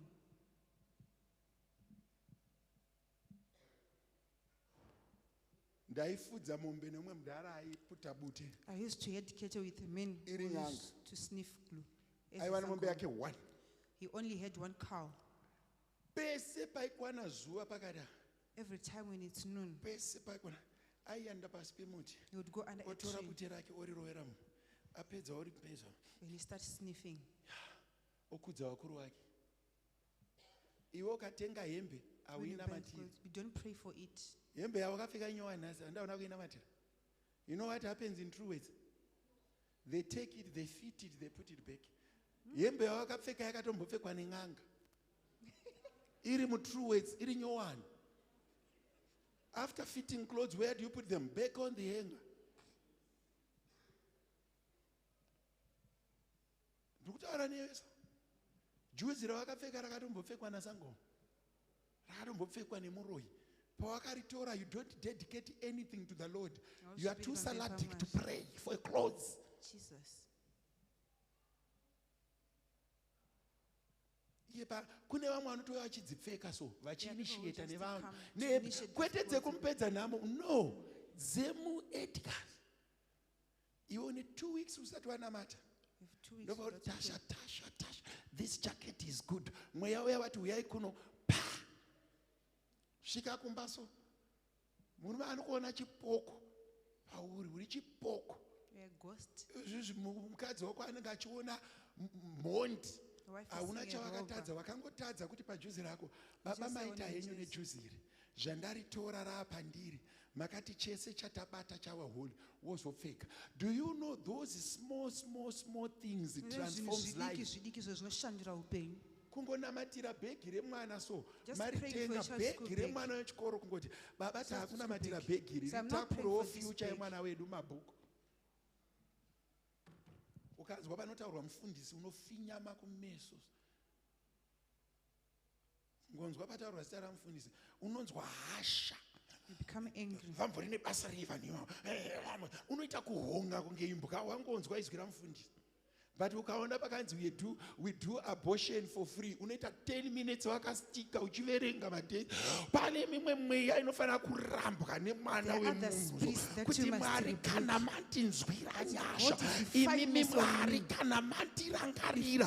Nyaya yekutsanya nekunamata. The issue of praying and fasting must not depart from me. Jesu vaidire 40 days and 40 nights before God his need ministry. 40 days and 40 He nights? was generating power. Aigadzira simba. Paya paaizosera maziso ana Bartimaeus. That time when he was Zvakabva healing 40 days and Bartimaeus, 40 nights. it came from 40 days and 40 kumusikana nights. Talita kumi. When he was saying to a Chisikana lady, muka. Talita Iwo kumi. unosvika pamunhu akarara ari kurwara. Uvoti mukai nezita raJesu. Kuti Jesu akangotaura izwi 1, mwana akamuka kwakafa. Haana kutaura izwi 1.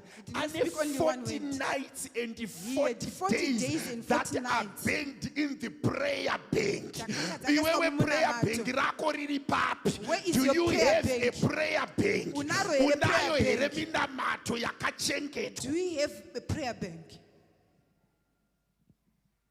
Iyo prayer bank rako rakadzima kudhara. Your prayer bank is It has off. never been charged. Mbodza umwe munhu kuti ndinoda prayer bank. Tell someone that I need I a prayer need a bank. prayer bank. I need I a prayer need bank. fasting. Ndoda Yekuti kutsanya. muri kutsanyirei 5 days. say, why are you fasting Hapana for 5 chandiri days? kuda. I Ndiri don't need kungotsanya anything. kuti Mwari andisimbise. I'm just fasting for Zvichida God to kumberi strengthen uko me. tinogona kunowana zvinorwa nesu. Maybe in front Zvisangane there is something that will neminamato fight us. The wheat prayers. yakadzikama. Kune ari kuti handiendi kukembi yegore rino. Yeah, people are saying I Kumba want to go kwedu to the tine camp. rugare. In Mune our house we rugare are now. settled. But muna We are machi settled kune now. hondo. But in Mune March there rugare is war. We are izvezvi. settled But kuna now. December But kune in accident. December there's an Handei accident. tinonamata. Let's go and Tigadzire maprayer bank. And create Kuti our prayer panosimuka hondo. Such that when wars Dzisangane arise, neminamato They iripo. must meet prayers available. Izvo zvinhu mazuva anotigere. Makamboona kuti vanhu vakawana basa. So people, when they get Vanovasiyana jobs, nezvekunamata. they'll stop praying. Ropera. When the job is finished, they start praying. Rodzokazve woregedza.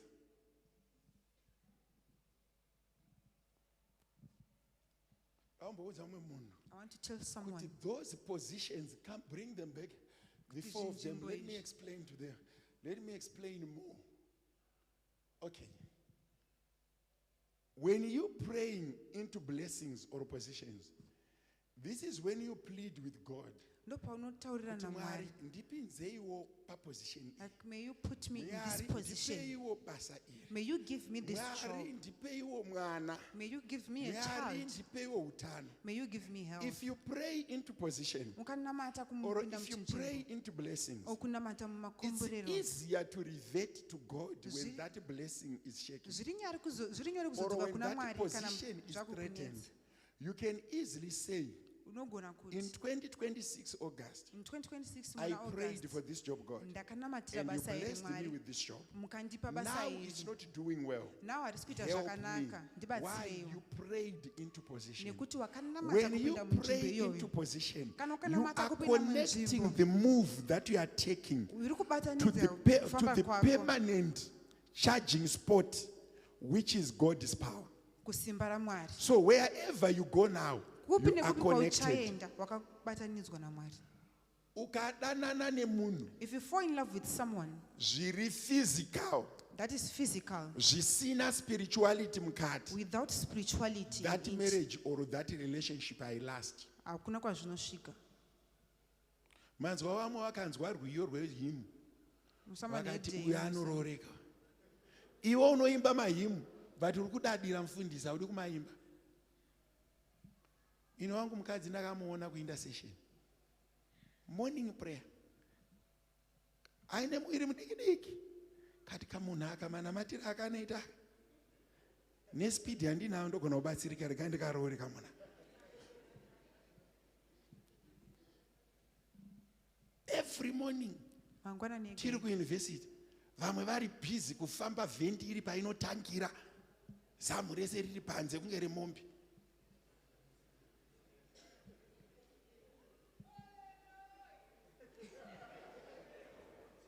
Uri kubatsirika ndiri una chipfuva chane makara maviri richifamba richirohwa nezuva ndopaunofamba ipa kuti tashta unoziva kuti zvimwe zvo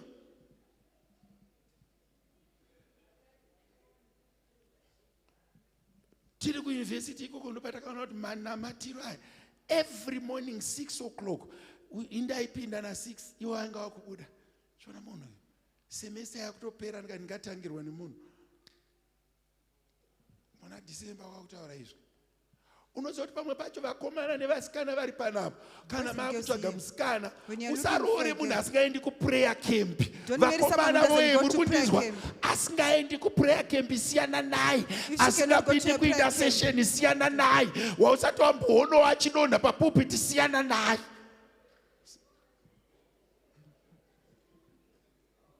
haadzoreki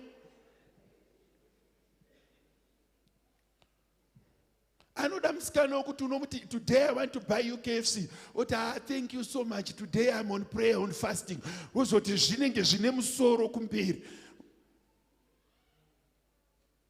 wako anodya kunge chipfukuto every day pei yacho inosara 5 days of fasting 5 days of saving kaona uchigara nemunhu asina musi waanoti nhasi musandibikire tea pakaipa fanombogarawo nemunhu wekuti mwe musi anoti nhasi musandibikire tea kwakanaka here ndichambotsvaga nyasha vana baba nanamai muri kundinzwa vana baba nanamai muri kundinzwa munhu ngaambotiwo nhasi handisi kumwa tea kwatoti porridge every day porridge every day wakaguma rini kumboudzawo vanhu kuti nhasi patii handipo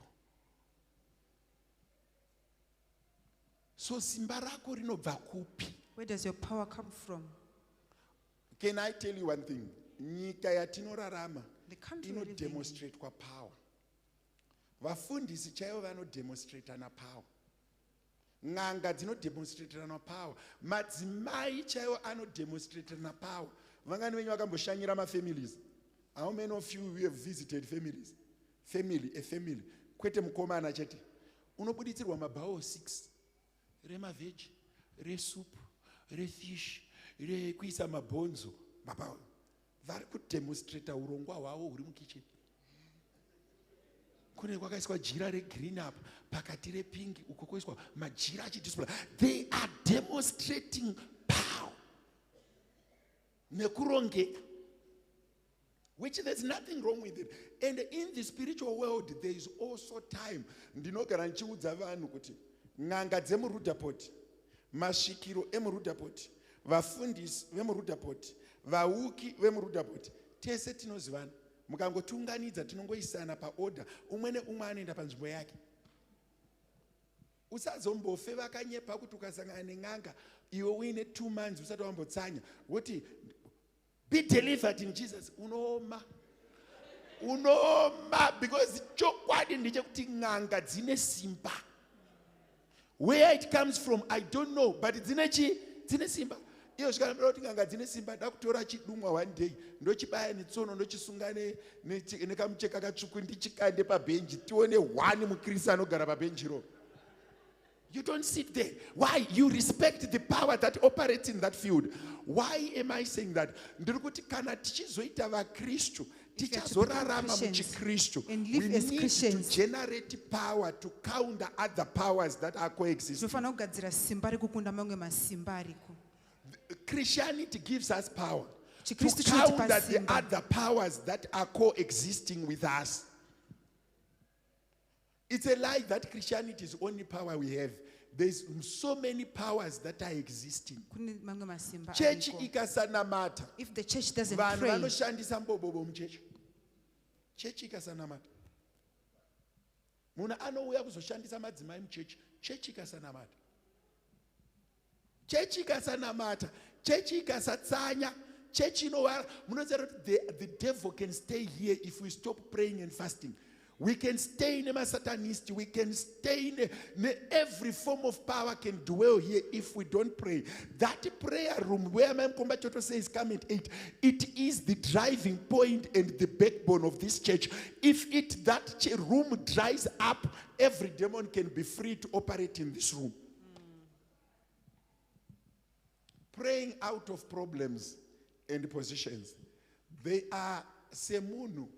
As a human being, pane nyaya dzaunogadzirirwa, there are issues that are made for pane you. maproblems aunogadzirirwa, There are problems that are pane made for you. masituations that you find yourselves There in, are situations and you anogadzirirwa. need to pray out of them. Unofana kunamata kuti ubude Prayer mazviri. and fasting Kunamata nekutsanya inokubuditsa mumaproblems akagadzirwa kare for you. takes you out of problems that are already Mukatora created for you. nyaya yaDaniel, If you take the issue of Daniel, anonzi akanga aine an excellent he said spirit, you had an but excellent vanhu spirit, vakamuvenga. but people hated him. Mordecai Mordecai, akanga asina kurwa nemunhu he did not naEsther, fight anyone, but vanhu vakavenga Israel, but people hated vakanyora Israel tsamba kuti ngavaurayiwe. and wrote a letter that they But must be when they killed. prayed for 3 days and 3 Asi nights, pawakanamata kwamazuva they matatu walked neusiku out hutatu, of the problem. vakabuda Kureva kuti mumatambudziko. ukaita challenge mumba, Uzoti ukaita ukaita dambudziko. challenge kubasa, If you encounter a challenge ukaita at work, challenge pamwana, if you encounter a challenge prayer to and child, fasting generates enough power kunamata for you nekunyengetera to kunogadzirira overcome simba that problem. kuti ukunde dambudziko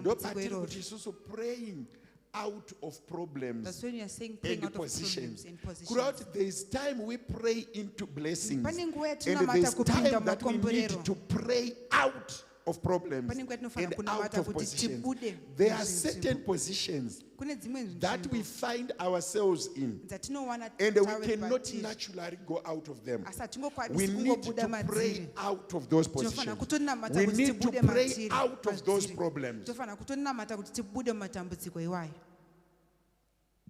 If you don't realize that I want to Ukasacherechedza. pray out of this position, Kundoda kunamata kuti ndibude unogona muizvi. kuparadzwa nesimba reposition here. You can be destroyed by the power of that Then position. praying into prayed for into positions and blessings. Kunamatira kuti The upinde munzvimbo structure of the nemakomborero. spiritual realm, ine vanhu vanogona kukunamatira There are people who can pray for you into blessings kuti upinde and mumakomborero into positions. nekuti upinde muzvinzvimbo.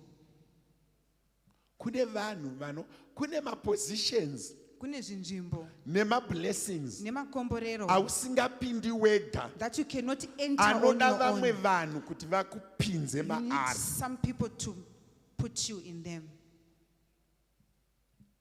Unogona kungozvicheka nyora rumba kwako, hapana munhu asingagoni kucheka nyora. Ukangotora reza unozvicheka, ndonyora. Kuma-teenagers doesn't make sense, but kune timu rese iri rati kure iri, tikanokuchekai kubathroom kuti mune nyora mese, takatozodzibvisa simba. Itai nharo ndikumbire Mwari vadziratidze pabhodha.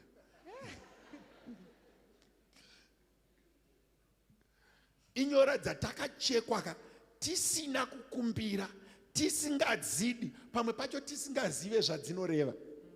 Handizvere vabereki? Pamwe pacho waingochekwa usingazivi zvadzinodini, zvadzinoreva.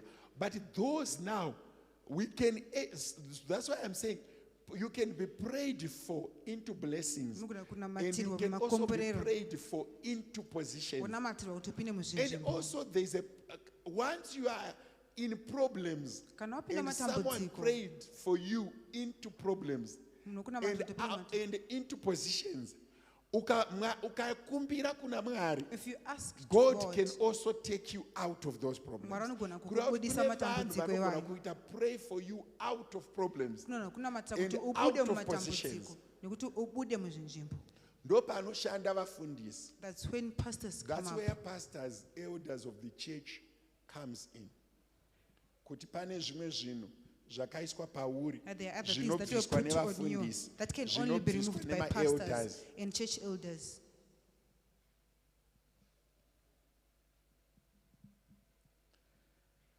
Okay.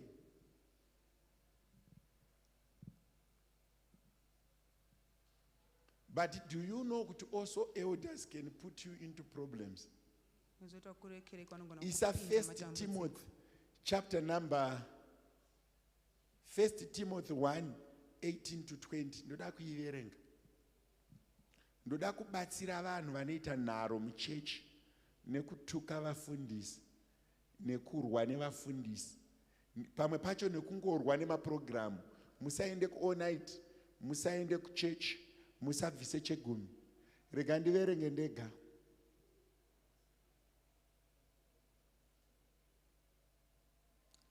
This charge I commit to you, son Timothy, according to the prophecies previously made concerning you, that by them you may wage the good warfare.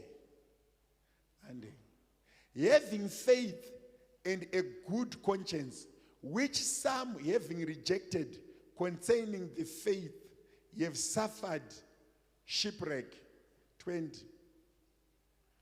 Of whom are Hymenaeus and Alexandra, whom I have delivered to Satan, that they may learn not to blaspheme.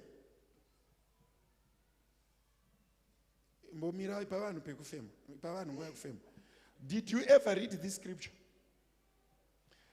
Paul struggled nemurume ainzi Hymenaeus, nemurume ainzi Alexander, to the extent that he delivered them to the devil. Vangani venyu vakamboiverengawo scripture.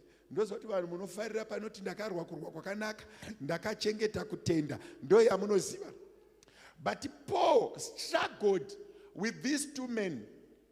If you read the book of Timothy, it's structured into 3 phases. First chapter of Timothy, verse 1 and 2, Paul is structuring the order of writing by saying, I, Paul, the apostle, and you, Timothy, my son. He is writing to the church at Ephesus that he had preached Jesus. Ephesus, that is the home of Aquila and Priscilla, the grandmother and the mother of Timothy.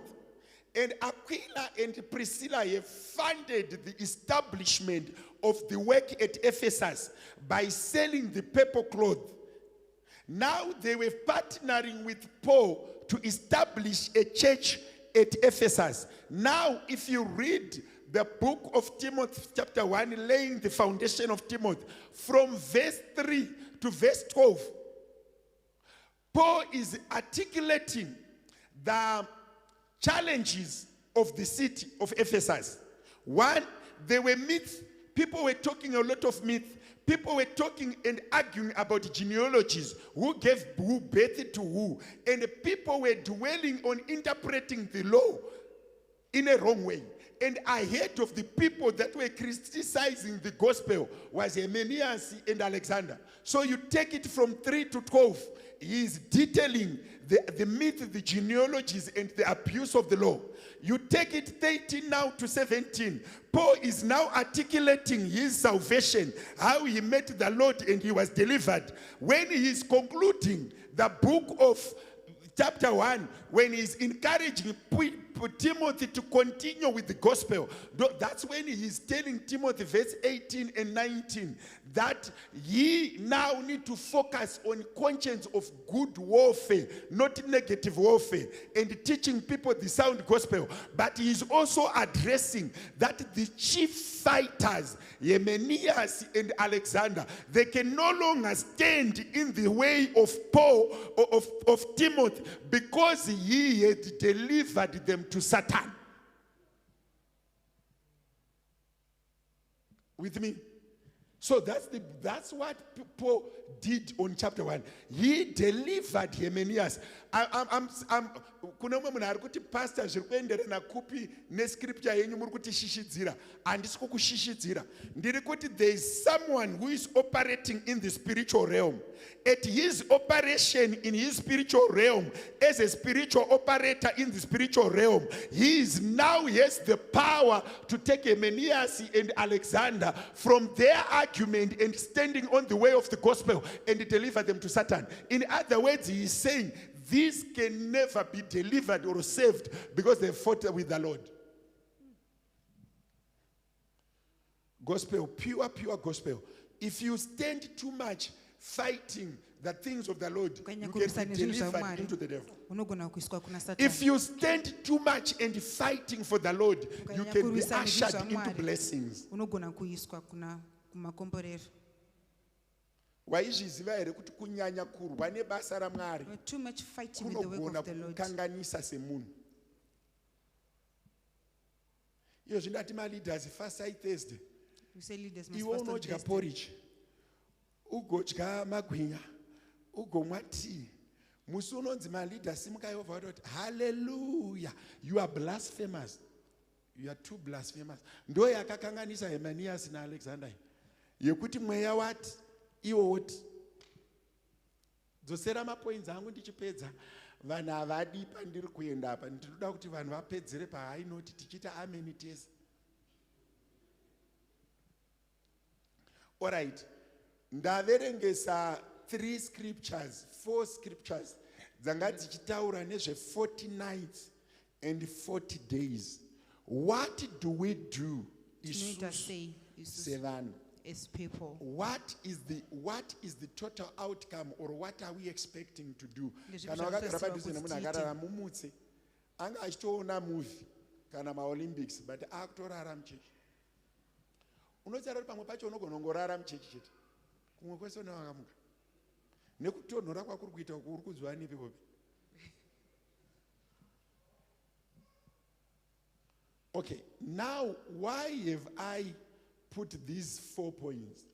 I want us to do a self-assessment. How many blessings have I prayed myself into? How many problems have I prayed myself out of? How many times have I been prayed for into blessings? Or do I have anyone who prays for me into blessings? Have anyone prayed for me into problems? These are physical questions you can ask yourself. And these are things that you can count. Kuti zvinhu zvandinazvo, did I pray for them? If I did not pray for them, what do I need to do? How do I dedicate my job? How do I dedicate my properties to God?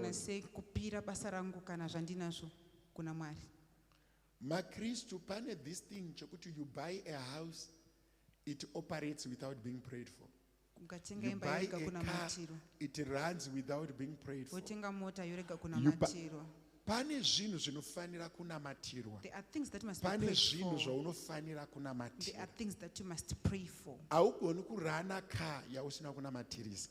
You cannot operate in a car that is not prayed for. Isina kunamatirwa. You cannot stay in a house that is not prayed kugara for. pabasa risina kunamatirwa. You cannot stay at a job that is not being prayed for. Haugoni kudanana nemunhu musina kunamatirwa. You cannot date with someone when you are not prayed for. Vese vari kuita ma-secret relationships muchaita maitazve. Pane panongodawo kuti nezita raJesu uchinamatirwa nomwe munhu. Who prays for relationships? Your parents, mufundisi, and your pastor, not shamwari yako. not your friend. Iwewe kana uine 24 years, If you are 24 years sei old, usingaudzi mai wako mukomana wako? why are you not telling your mom about your boyfriend?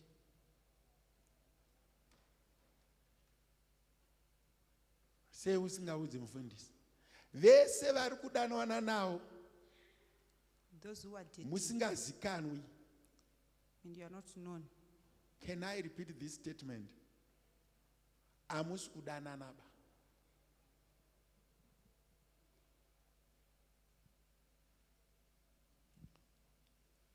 Kuti muri kuitei hatizivi. Hauiswi pastatus. Even ukaiswa pastatus inenge iri limited to you only.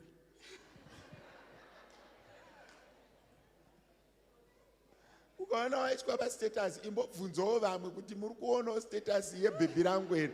Unonge uchifara uchiti ndiri pastatus iwewe yakangonzi 1 to see.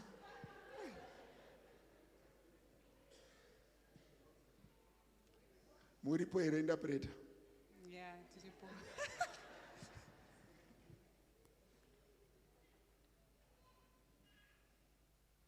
Anything that it does that is too private, it doesn't honor the Lord. Anything that honors the Lord, if it's light, shoko raMwari rinoti hakuna anobatidza light ovharisa pasi petable. When you light your candle, you put it on front of the table. Ndingodzokorora hangu kuti ma-relationships edu anoda kunamatirwa. Our relationships need What to we pray need to for. do, we need to pray. I want us to enter the month of August, or we want to pray into August. Toda kunamata kuti We tiende want to kuAugust. pray into August. We want us to ask God that let's generate power. Toda kukumbira Mwari kuti tigadzire simba. Zvinoita maKristu What Christians do, tese tinoita kunge tepi yemvura. we are like a tip of Vakamboona water. tepi yemvura ukasvika pairi. Kana usati waivhura, If you've not yet hauzivi kuti opened it, inobuditsa mvura here kana kuti haibuditsi mvura. you don't know Kunyepa if here. water will come out or Saka not. ukauya kuchechi So if you come to church usinganamati, and you are not prayerful usingatsanyi, and you don't tese fast, tinenge takafanana. all of us We we are are the like same. tepi dzemvura dzakangori panze. We are like just a Asi tip of water musi unouya outside. maproblems. But when problems come, Patinozovhura tepi yako when you open ine your isina tap, mvura. water will Why? not come It's out. not connected to the source of water. because it's not connected to the source of water.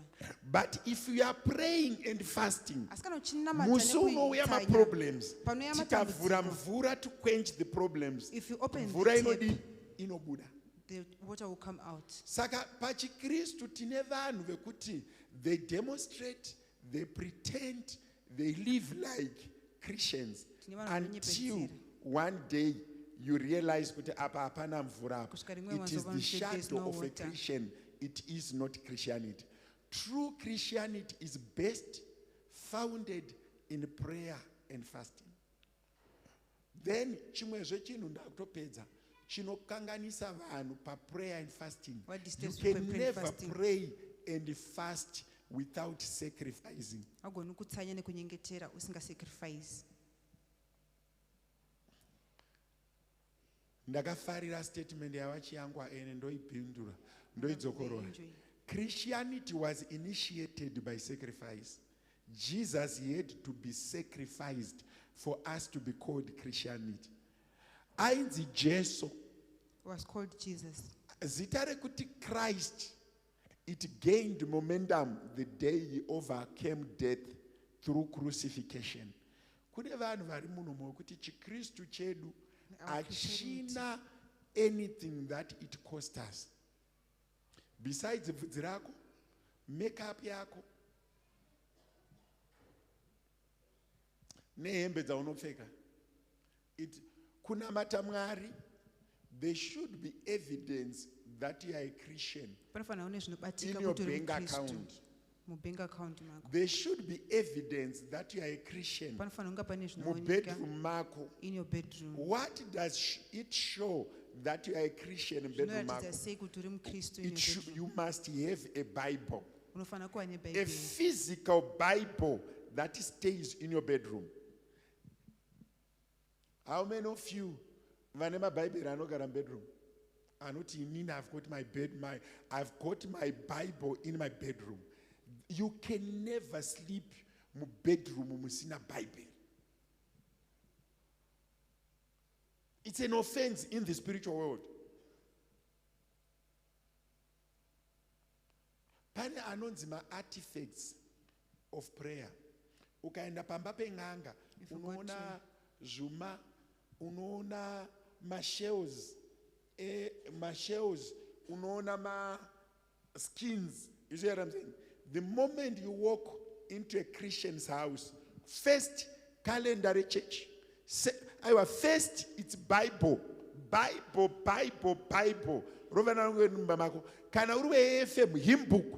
The next thing calendar. The next thing T-shirt ye church. Anything that confess that you are a Christian. My artifacts of faith. You all know Ramba artifacts of faith. Munwesari married. I don't need to tell people that I'm married. I've got an artifact of marriage.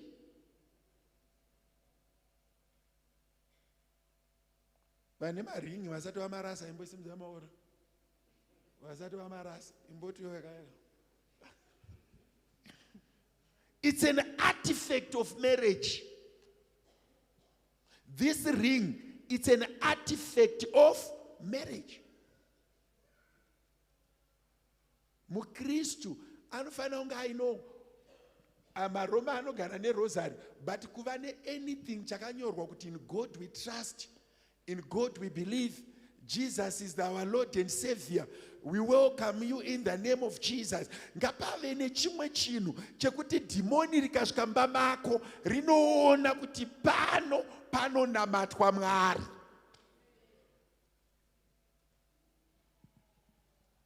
Handipfeki t-shirt yekuchechi, handidi kalenda mumba mangu, handidi bhaibheri mumba mangu. You need to have a Bible, and you need kune vanobvisa chegumi. To those who pay tithe. To those that have matured on tithe, where do you put your receipts? You need to have a place that you put receipts. Isusu tinema receipts edu echegumi from the time we married. Tine sagi rakadai. Rema tithe. Ende zvikaoma ndinobereka sagi rangu kuenda naro kuRufendale. Chitenderera naro ndichikudza Mwari naro. Ndichitenderera. Unozonzwa shoko raMwari richiti kuna Moses, unei chiri muruoko rwako chingaite kuti ndikubatsire.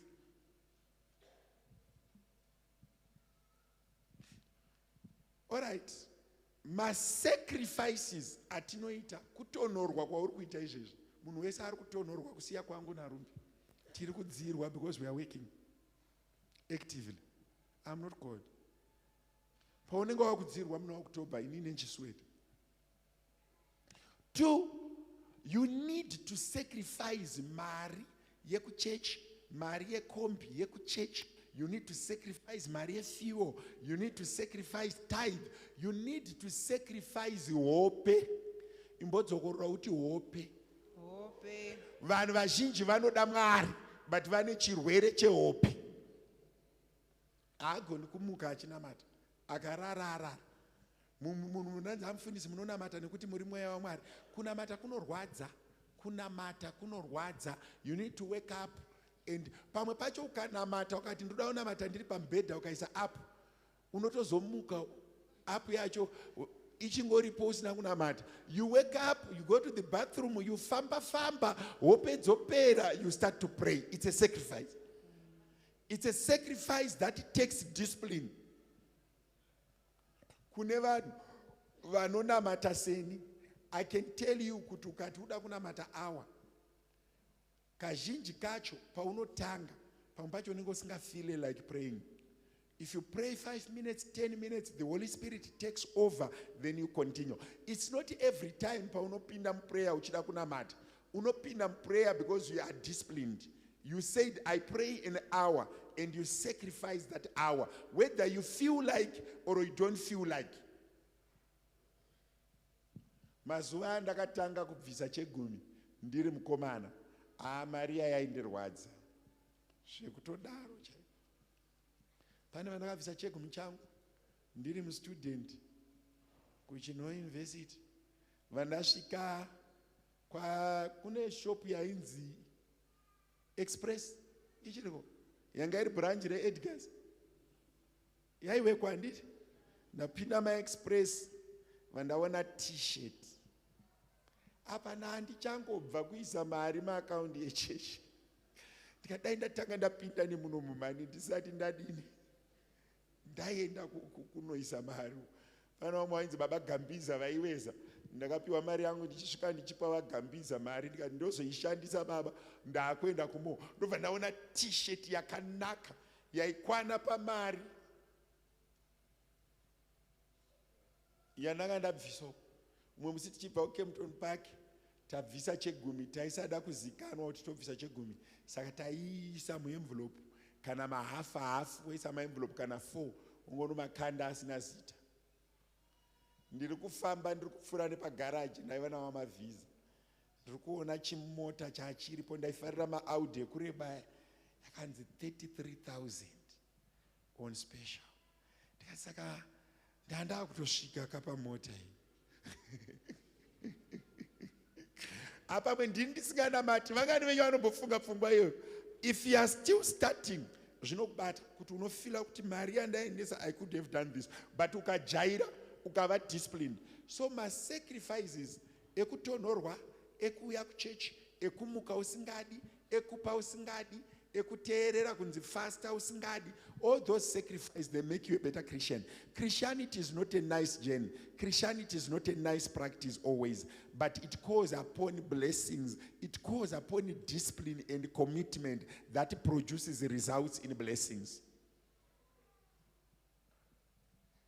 All right. How many things have you done with prayer and autopedza? Okay. Ndandoda kudzokorora mazwi andataura ekuti pane zvinhu zvekuti mumhuri une munhu mwana wamuinaye wamuri kurwa naye kana a family member yamuri kurwa nayo yokuti unoona kuti zvaanoita hazvina kunaka asi hauzivi. Iwe unotofunga kuti ane utsinye, but anozviita pamwe pacho nekuda kwebackground, pamwe pacho nekuda kwemacovenants akaitwa kare, pamwe pacho nekuda kwemacovenants emhuri, pamwe pacho nekuda kwemacovenants ari unpronounced. Ndoda kunamatira vanhu vakadaro vekuti pamwe mwana, pamwe it's a cousin sister, pamwe muzukuru, pamwe it's a family member, yokuti unonyatsoona kuti zvinhu zvinoitwa nemunhu uyu hazvina kunaka. Zvimwe zvese izvi anozviita zvakanaka, but paanosvika apa haasi kupagona.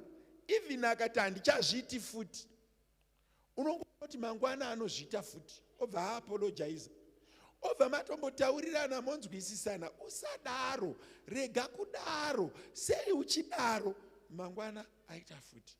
Vanhu ivavo 9 out of 10 tiri kuti vane misikanzwa, tiri kuti vane hutsinye, tiri kuti vari kurwa nesu, tiri kuti pamwe havatidi. But I want to be honest with you, munzvimbo dzemweya kune vanhu vane hutsinye, vanoisa vanhu mumapositions avasingadi asi vasingagoni kuzvibuditsa. I repeat again, kana ndisina kunzikwa, ndoda kunamatira vanhu vekuti anotoziva zvakanaka, haazvidi, but kazhinji kacho iwewe ukasamutakurira munamato iwoyo haagoni futi kuzviziva kuti zvandiri kuita izvi zviri kuitwa nekuda kwemweya mimwe iri kuoperata kana macovenants akaitwa. Kune munhu wekuti anoti kana ndasvika kumba kwevanhu handinoda kutombotaura nhasi, ndodawo kuita order, achingosvika atokonetwa magetsi hanyarari kusvika abuda. Iwe wafamba naye unoti nhai wedu wei, kuva vamwe havachatauri were, haazvidi asi haagoni kuzviregedza. Ndoda chinhu chinonzi ndamboti ndinamatire ndigokunamatirawo, daunyengeterera vanhu vane mafamily members akadaro, ndobva ndatoenda kumba. Even kana uriwe apa pakanaka unongovinga uchiti wavinga family member, because but I mean what I'm saying. Iyo yekubuda wega iyo unobuda, yekunamatirwa mablessings unobuda, but kune vanhu vakanamatirwa into problems and they cannot go out of those problems. Unyatsoona kuti mararamiro ari kuita mwana uyu haana kumira zvakanaka asi haasi kugona kuzviregedza. Pamwe pacho unofunga kuti mwana uyu ari kundishora, haasi kukushora. It's something that sometimes running along the bloodline. Unotonyatsoona kuti munhu uyu zvimwe zvese tinowirirana, but apa hapagoni apa. And anokumbira ruregerero, agokumbira ruregerero, agokumbira ruregerero, but kumashure kune vanhu vari kuti tamba chidembo, muswe ndakadini ndakabata, haupunyuki, haupabvi. Kana uchiziva zita rake, I want you to, iwe ndo handisikuda kuti ushare neni zita rake. Munhu aibira ropa yangoti ndikabata mupendero wenguo yaJesu ndinopora. I believe that God reads your heart, God knows your pain, God knows where you're passing through. I just want us to pray. Timbo meditatera vahama dzakara. Unoziva kuti munhu haasi kuzvigona, haazvidi. Unonyatsoona kuti munhu yakazviita, he feels bad, anoratidza remorse, anoratidza kurwadziwa, but a week later it's done again. And it's done again. Pamwe pacho tiri kuvarova vanhu ava, pamwe pacho tiri kuvalebhula days. Takambovanyengeterera here, takambovaisira seed here, takambovaridhima here, takambokumbira here Mwari nezvazvo. Ende kana ari munhu ari very close to you, the challenge is one. Iwe unongochofunga kuti ari kurwa neni, haasi kurwa newe. Kune mweya iri kumukanganisa, kune mweya iri kumuvhiringidza, kune mweya iri kumutsikirira, kune mamhepo ari kumurambidza. So unoti munhu maitiro ari kuita. Unozatika apa kune munhu kuti munoita ndichitaura so, mumwe munhu afunga kuti mufundisi vari kuzviitirei. Tine vanhu vakawanda vekuti havasi kurarama zvakanaka, kwete nekuti vanoda, vari muma-situations that they cannot control. Vari muma-situations that they cannot say anything about. Vamwe vacho vakabikirwa doro, vamwe vacho vakachekerwa nyora, vamwe vacho vakaisirwa ma-sacrifice, vamwe vacho kwakaendeswa mombe, vamwe vacho vakanzi ngavagare vasina dzimba, vamwe vacho vakanzi ngaarege kubudirira, but ari kutenderera. Iwewe uri pano unonamata, you are an intercessor. Ndoda kukuturika ruoko, pandiri kukuturika ruoko, kwaari ikoko ngazviparara. Vanoshanda paota wemupfugama apa mubatane maoko ndokunamatirei. Tigowana nguva yekurwa nehondo dzevanhu. Vese vanonamatira vanhu uyai ndikubatanai maoko nditaure izwi. Pamwe pacho ukashayiwa simba, batanai maoko nditaure izwi kana tizonamata. Pfugamai apa, zvininipisei pamberi paMwari. Pfugamai apa tikwanise kunyengetera. Batanai maoko complete circle. Mwari vatiitire zvakanaka wokunyengeterera. Praise and worship. Wangu unomuponesi ndakasunungurwa musunungu ringandinanise Baba ndichakanchirwa Mama Doda Mari Muya Muri Iwa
ndinokukurudzirai, if we have a problem, kumba, let's not give up. Let's pray, let's fight about it. Let's make mass sacrifices about it. Ndaina mata nemumwe mbereki. I just want to encourage somebody. Asingapindi nesu, they are in a kune imwe nyika. Vakabereka mwana, apparently kune mitemo yakasiyana nekuno vana havarohwi. So akatanga kuita misikanzwa, and they had one. So they were asking me, Pastor, take us say, I kept on telling them, every day you fast, mention his name. Let's do 7 days and 7 tichinamata. Topeds an absolute, nothing changed. Ndikavati, every salary yama kutambira, you are putting a seed of redemption kumwana uyu, because azvibatsiri kutsira anything pane yamuri kuunganidza akadai. So put a seed for this child kuna mufundisi wenyu ikoko every month. They started paying ma redemption, pamwe pacho vaiti seed offering, pamwe pacho vaiti sacrificial offering. Vakashandisa mazita ese a sacrifice amungafunga ari muBhayibheri. Only one day rakaenda kukempi yevana vechikoro akangodzoka achiti mama and daddy atokuuniversity, I'm now a Christian, let's sit and talk. From around 8 years kusvika pa 24 years they were fighting munhu wekuti unonyatsoona kuti hapana kwatiri kuenda. But isusu tiri kuti munhu akanetsa kumba nemweya iri kumunetsa one day we give up. We don't pray for them anymore. Ari kunetswa nemamhepo akutofesa futi rejection kubva kwatiri isusu tinogara naye. Let's not give up. Continue to fast, continue to pray, continue to give. Ukaona achinetsa ari mwana wako, unogona kutongoenda pasalary yako ungoti 400, it's a seed every month. Utongoita kana kuti 200. Do it. Kusvika Mwari vatinzwa. I will not allow any altar to rule my house. I will not allow a curse to operate in my family. I will not allow a spiritual altar from another place to operate in my household. You need to say, even mwana say seed after seed, prayer after prayer, fasting after fasting. Even zvikareva kuti ndinoenda naye kugomo, prayer yemunajiemu yekutanga kwegore, prayer yekupera kwegore, kana kumbomurarira pachechi panapa, uchimuitira all night. Uri pano pachechi wega, wakatsanya uchiti kana ndazopedza all night, ndichano break a fasting. Uchinamata wega, uchimunyengeterera. Vamwe vedu vakaisirwa, unoziva kuti pane madhimoni ari muvanhu, akaiswa nevanhu, yekuti people were prayed into problems. People were ordained into problems. People were sacrificed into problems. We need to pray. We need to pray. Unoza pane pamwe pacho pekuti inini ndine vana vemadzikoma nemasisters akawanda. Ndakanyatsoona kuti mweya wenhamo uri kumbaka ukawanda.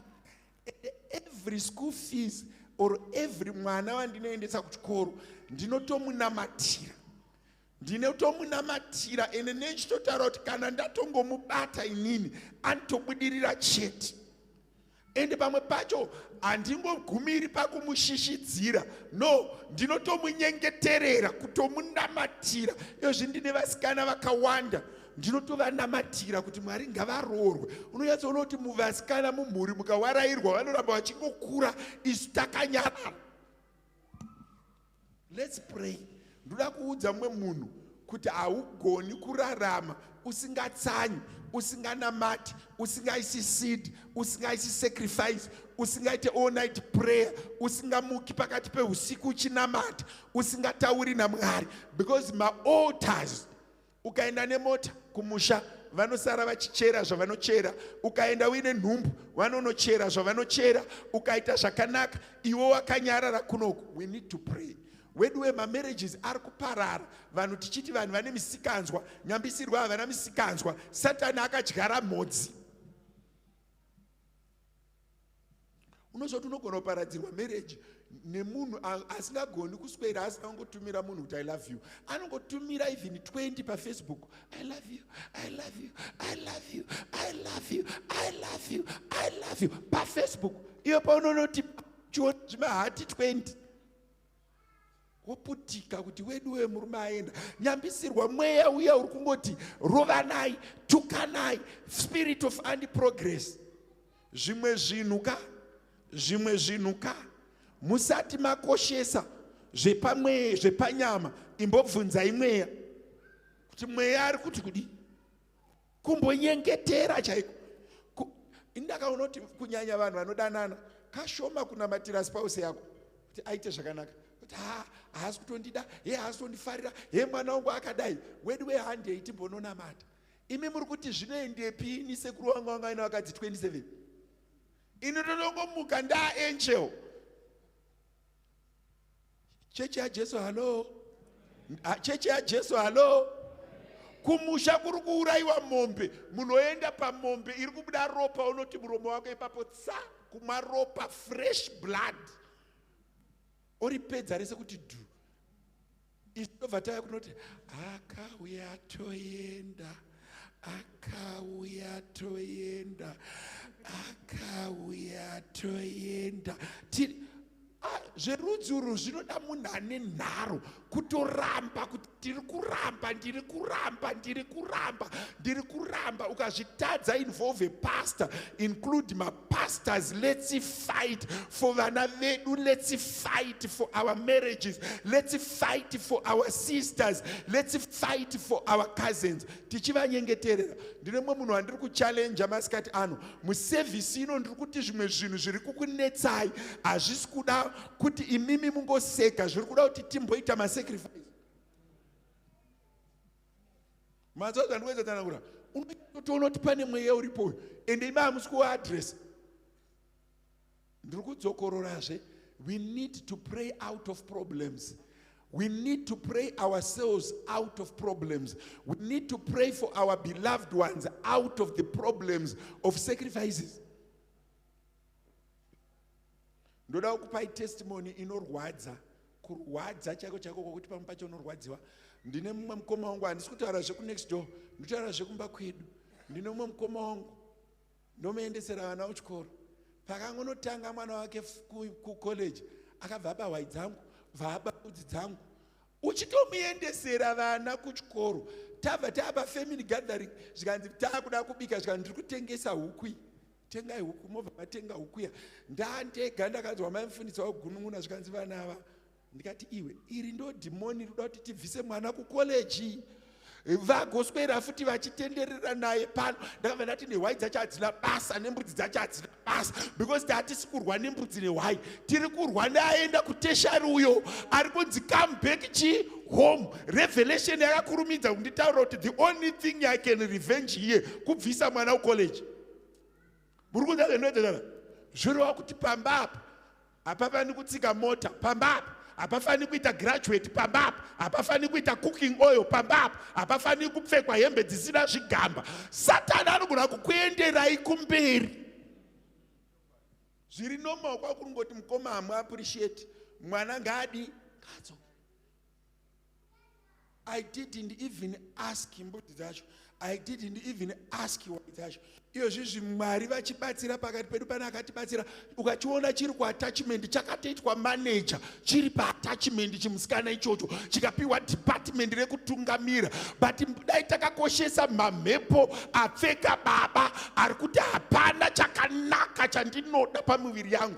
Vana baba nana amai, nyaya haisi pamazwi, nyaya haisi pakupopota, nyaya haisi pakuisa order mumusha, nyaya iri pakurwa nemamhepo apinda mumusha menyu.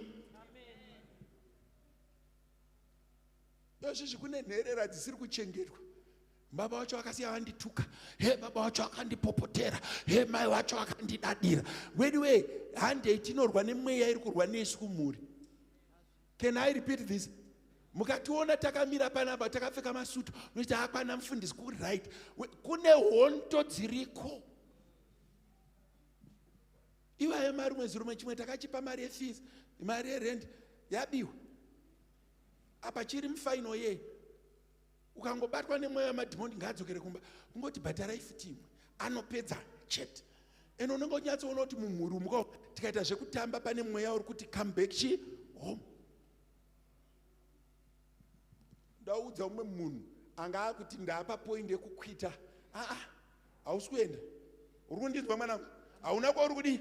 Kwauri kuenda. Tiri kuwedzera kudi? Kutsanya nekunamata. Kana zvakakwidza unondiudza panapa panobvumidzwa 24/7. Unoya negumbezi rako ukanamata ukaneta unorara pabhenji apa, urari paoto unorara pabhenji apa. Uri munomu ngatiinamatire. Vana vamuri kuti ma-right off havasi ma-right off. Kune ota iruda ungopwanywa. Zvamuri kuti zvakaparara kune ota, kune power ravakaiswa ratoda ungonorivhesa topfuurira pamberi. Zvichaura kudai umwe munhu atofunga kuti hey, mwana wangu atoparara. Shamwari, you generate power through prayer and fasting. Zvinoita uya neofaring yako nezvegumi zvako kunashe. Ingotendeka kunashe mwedzi uchipera kudai. Ungoya nezvipo zvako nezvegumi zvako. Kana uchitransfer, kana uchiunza iri cash. Praise and worship. Tichipa imi muchipawo yenyu. Jesu is number one. Jesu is number one. One chete. Jesu is number one. Jesu is number one. Number one. Jesu is number one. Jesu is number one. One chete. Jesu is number one. He number one. He number one. Jesu is number one. He number one. He number one. Jesu is number one. Jesu is number one. Number one. Jesu. Jesu is number one. Jesu is number one. Number one. Jesu. Jesu is number one. He number one. He number one. Jesu is number one. He number one. He number one. That's how you are number two. Una number three. Jesu is number one. We're number two. We're number three. Jesu is number one. Hey, number one. He number one. He number one. Hey, number one. Jesu is number one. Jesu is number one. Jesu is number one. He number one. He number one. Oh, Aguna number two. Aguna number three. Jesu is number one. We're number two. We're number three. Jesu is number one. Jesu is number one. He number one. He number one. Jesu is number one. Tinamate pamwe chete titi baba vedu vari kudenga. Zita renyu ngarikudzwe masikati ano. Ribatwe neutsvene pakati pedu Mwari. Mutipwanyire mweya yese nemacovenants atakaiswa nevanhu. Mutivhurire masuo ekurarama navo Mwari. Matambudziko akauya kwatiri Mwari nekuda kwevakativenga. Tibatsirei tigobuda maari. Baba, gamuchirai zvipo zvedu nezvegumi zvedu Mwari chive chibayiro chakakodzwa kwamuri. Patakupinda muguta Mwari, pindai nesu. Simba renyu Mwari vari kudenga rifambe nesu. Nyasha dzenyu Mwari vari kudenga dzitikomberedze. Kune vanorwa nesu Mwari, tirwirei. Kune vanotida varopafadzei. Muzita ramambo Jesu Kristu wedu. Amen. All right. My cell groups is administered. Maybe ndipandikadaidzira pamwe zvinondibatsira vanhu vachienda Horizon view. Kuseo ande Sunday school. Tinotobuda tese. Tishaya anozosara akagara. Horizon view ande. Horizon view. And the princess ande Sunday school. Vanogara ku horizon view ne princess ande. Muna achingoenda ku department kwake. Horizon view ne princess ndakakumirai kana mapera ndodaidza vamwe. Florida outside prayer room ande. North of Ndekazi prayer room ande.